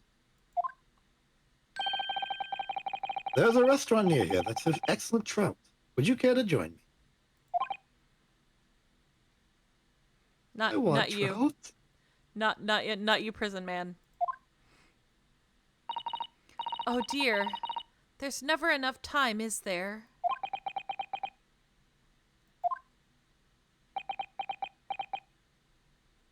sad dots. Oh no. Mr. Natsume. If you'd like, in the trial tomorrow, I'd be happy to represent you. Ooh. Ooh. Ooh. Local student Mr. Naruhodo Esquire. As I said, I only experienced a British courtroom for the first time yesterday. And although the man I was representing was found not guilty, I lost sight of something crucial. Something. Oh, Something crucial? that's you. Yeah, it is. It's like, It is. What to believe in? The defendant, justice, or the truth? How to believe, even. But I think I've finally worked it out. I've decided I must believe in myself above all else. To trust my instincts. That's what Kazuma told you all along from the first trial too! Yes, Mr. Naruhodo. And my instincts are telling me that you, Mr. Natsume, are innocent of this crime. And it's imperative that we prove that in court. Locum student Mr. Naruhodo Esquire. I will fight for your innocence until the bitter end, with every weapon available to me. So I hope you'll permit me to represent you tomorrow.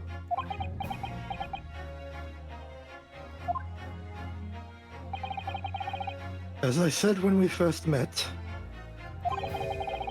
I'd like to entrust my fate to someone who will listen to me in my native tongue. Of course, Mr. Natsume. It would be fair to say, Mr. Naruhodo, that your mind was in many ways made up from the outset. You merely needed the events of today to fully realize it. Alright, Shelms, you're doing alright for yourself. Yes, I think you're right about that.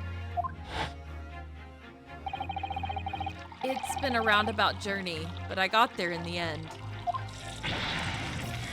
One more for the road. Miss Susato. Yes? Would you be willing to stand by my side tomorrow and help me in court? Absolutely. That's cute. As I said this morning, you may consider me your personal judicial assistant. That's cute. That's freaking cute. To be continued? Not yet. Okay. Soon. The shocking events of yesterday's trial still weigh heavily on my mind. But it's time to stop looking backwards. Kazuma believed in me, and Mr. Sholmes believes in me now too. Maybe. Sort of. So it's time. Time that I learned to believe in myself. Soseki-san has no one. He's all alone. So it's my job to help him. To fight his corner. Tomorrow, in the courtroom. With all the strength I can muster.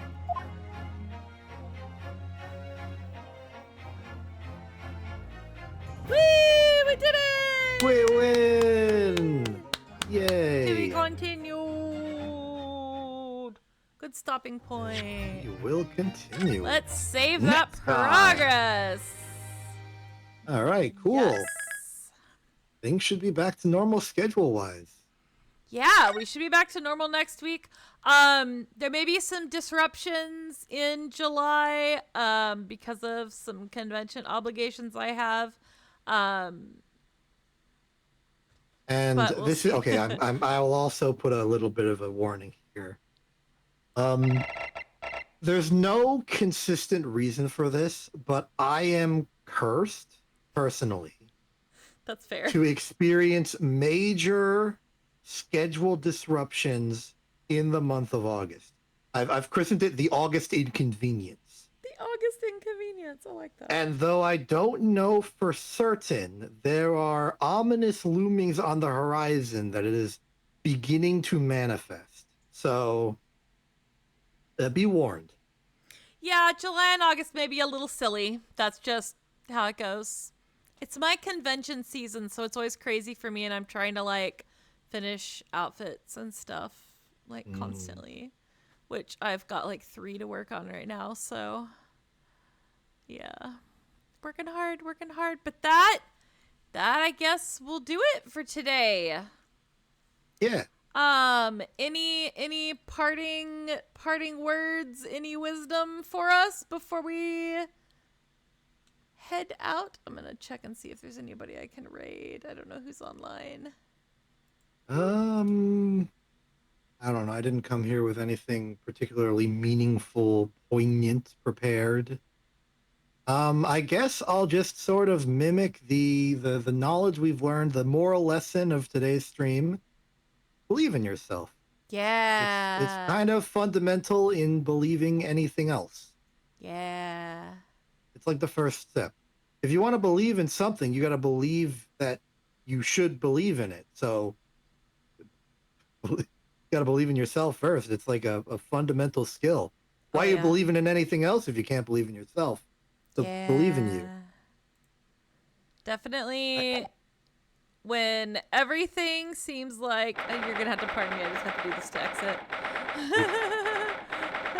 We're back at the Old Bailey. Oh god, it's so quiet. I mean loud. Okay, there we go. Back to title. We don't need to say we just saved. Yes, I'm sure. Back at the prison.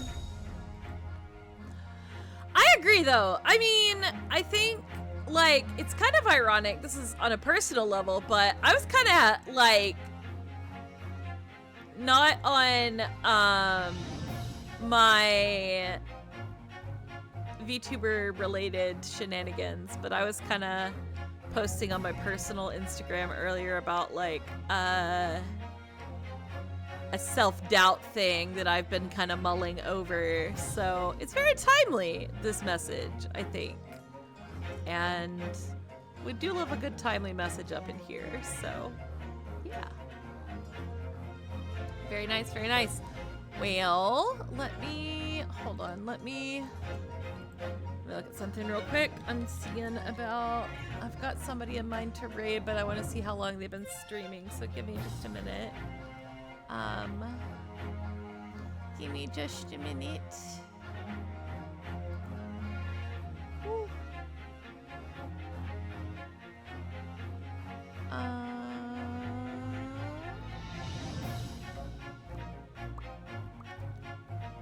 Hold on.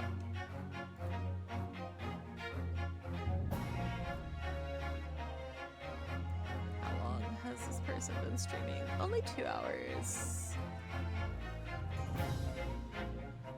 Over. I think this is who I'm going to raid.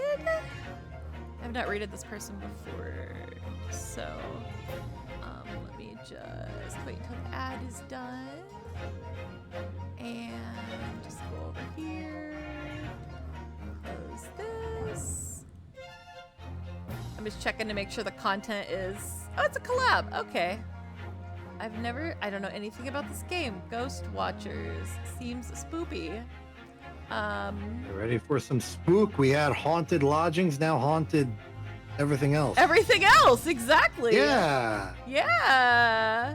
Scary. It looks like a Phasmo kind of a deal. I don't know. Maybe it is, maybe it's not. But okay, we're gonna raid over to Orion Escalas, who I watched do a karaoke a few weeks ago that was very entertaining. So I've been wanting to raid this individual just to say hi. So, all right, let's see if it'll let me raid, because sometimes it won't let me raid people. I don't know, it's weird. Oh, game, you are so loud. All right, and that's all for me, but basically, yeah, believe in yourself. Have a good rest of your week. We'll be back on the regular schedule, hopefully next week. I'll be back on Monday with more Ensemble Stars. We'll be working on Obligato some more. And then more Great Ace Attorney on Wednesday is the plan. We will see if we can get some justice. Yeah. All right, that's it from me. I'm going to send you guys off on the raid. Bye-bye. Bye. Known for the road. Not for the road. Not for the None. road.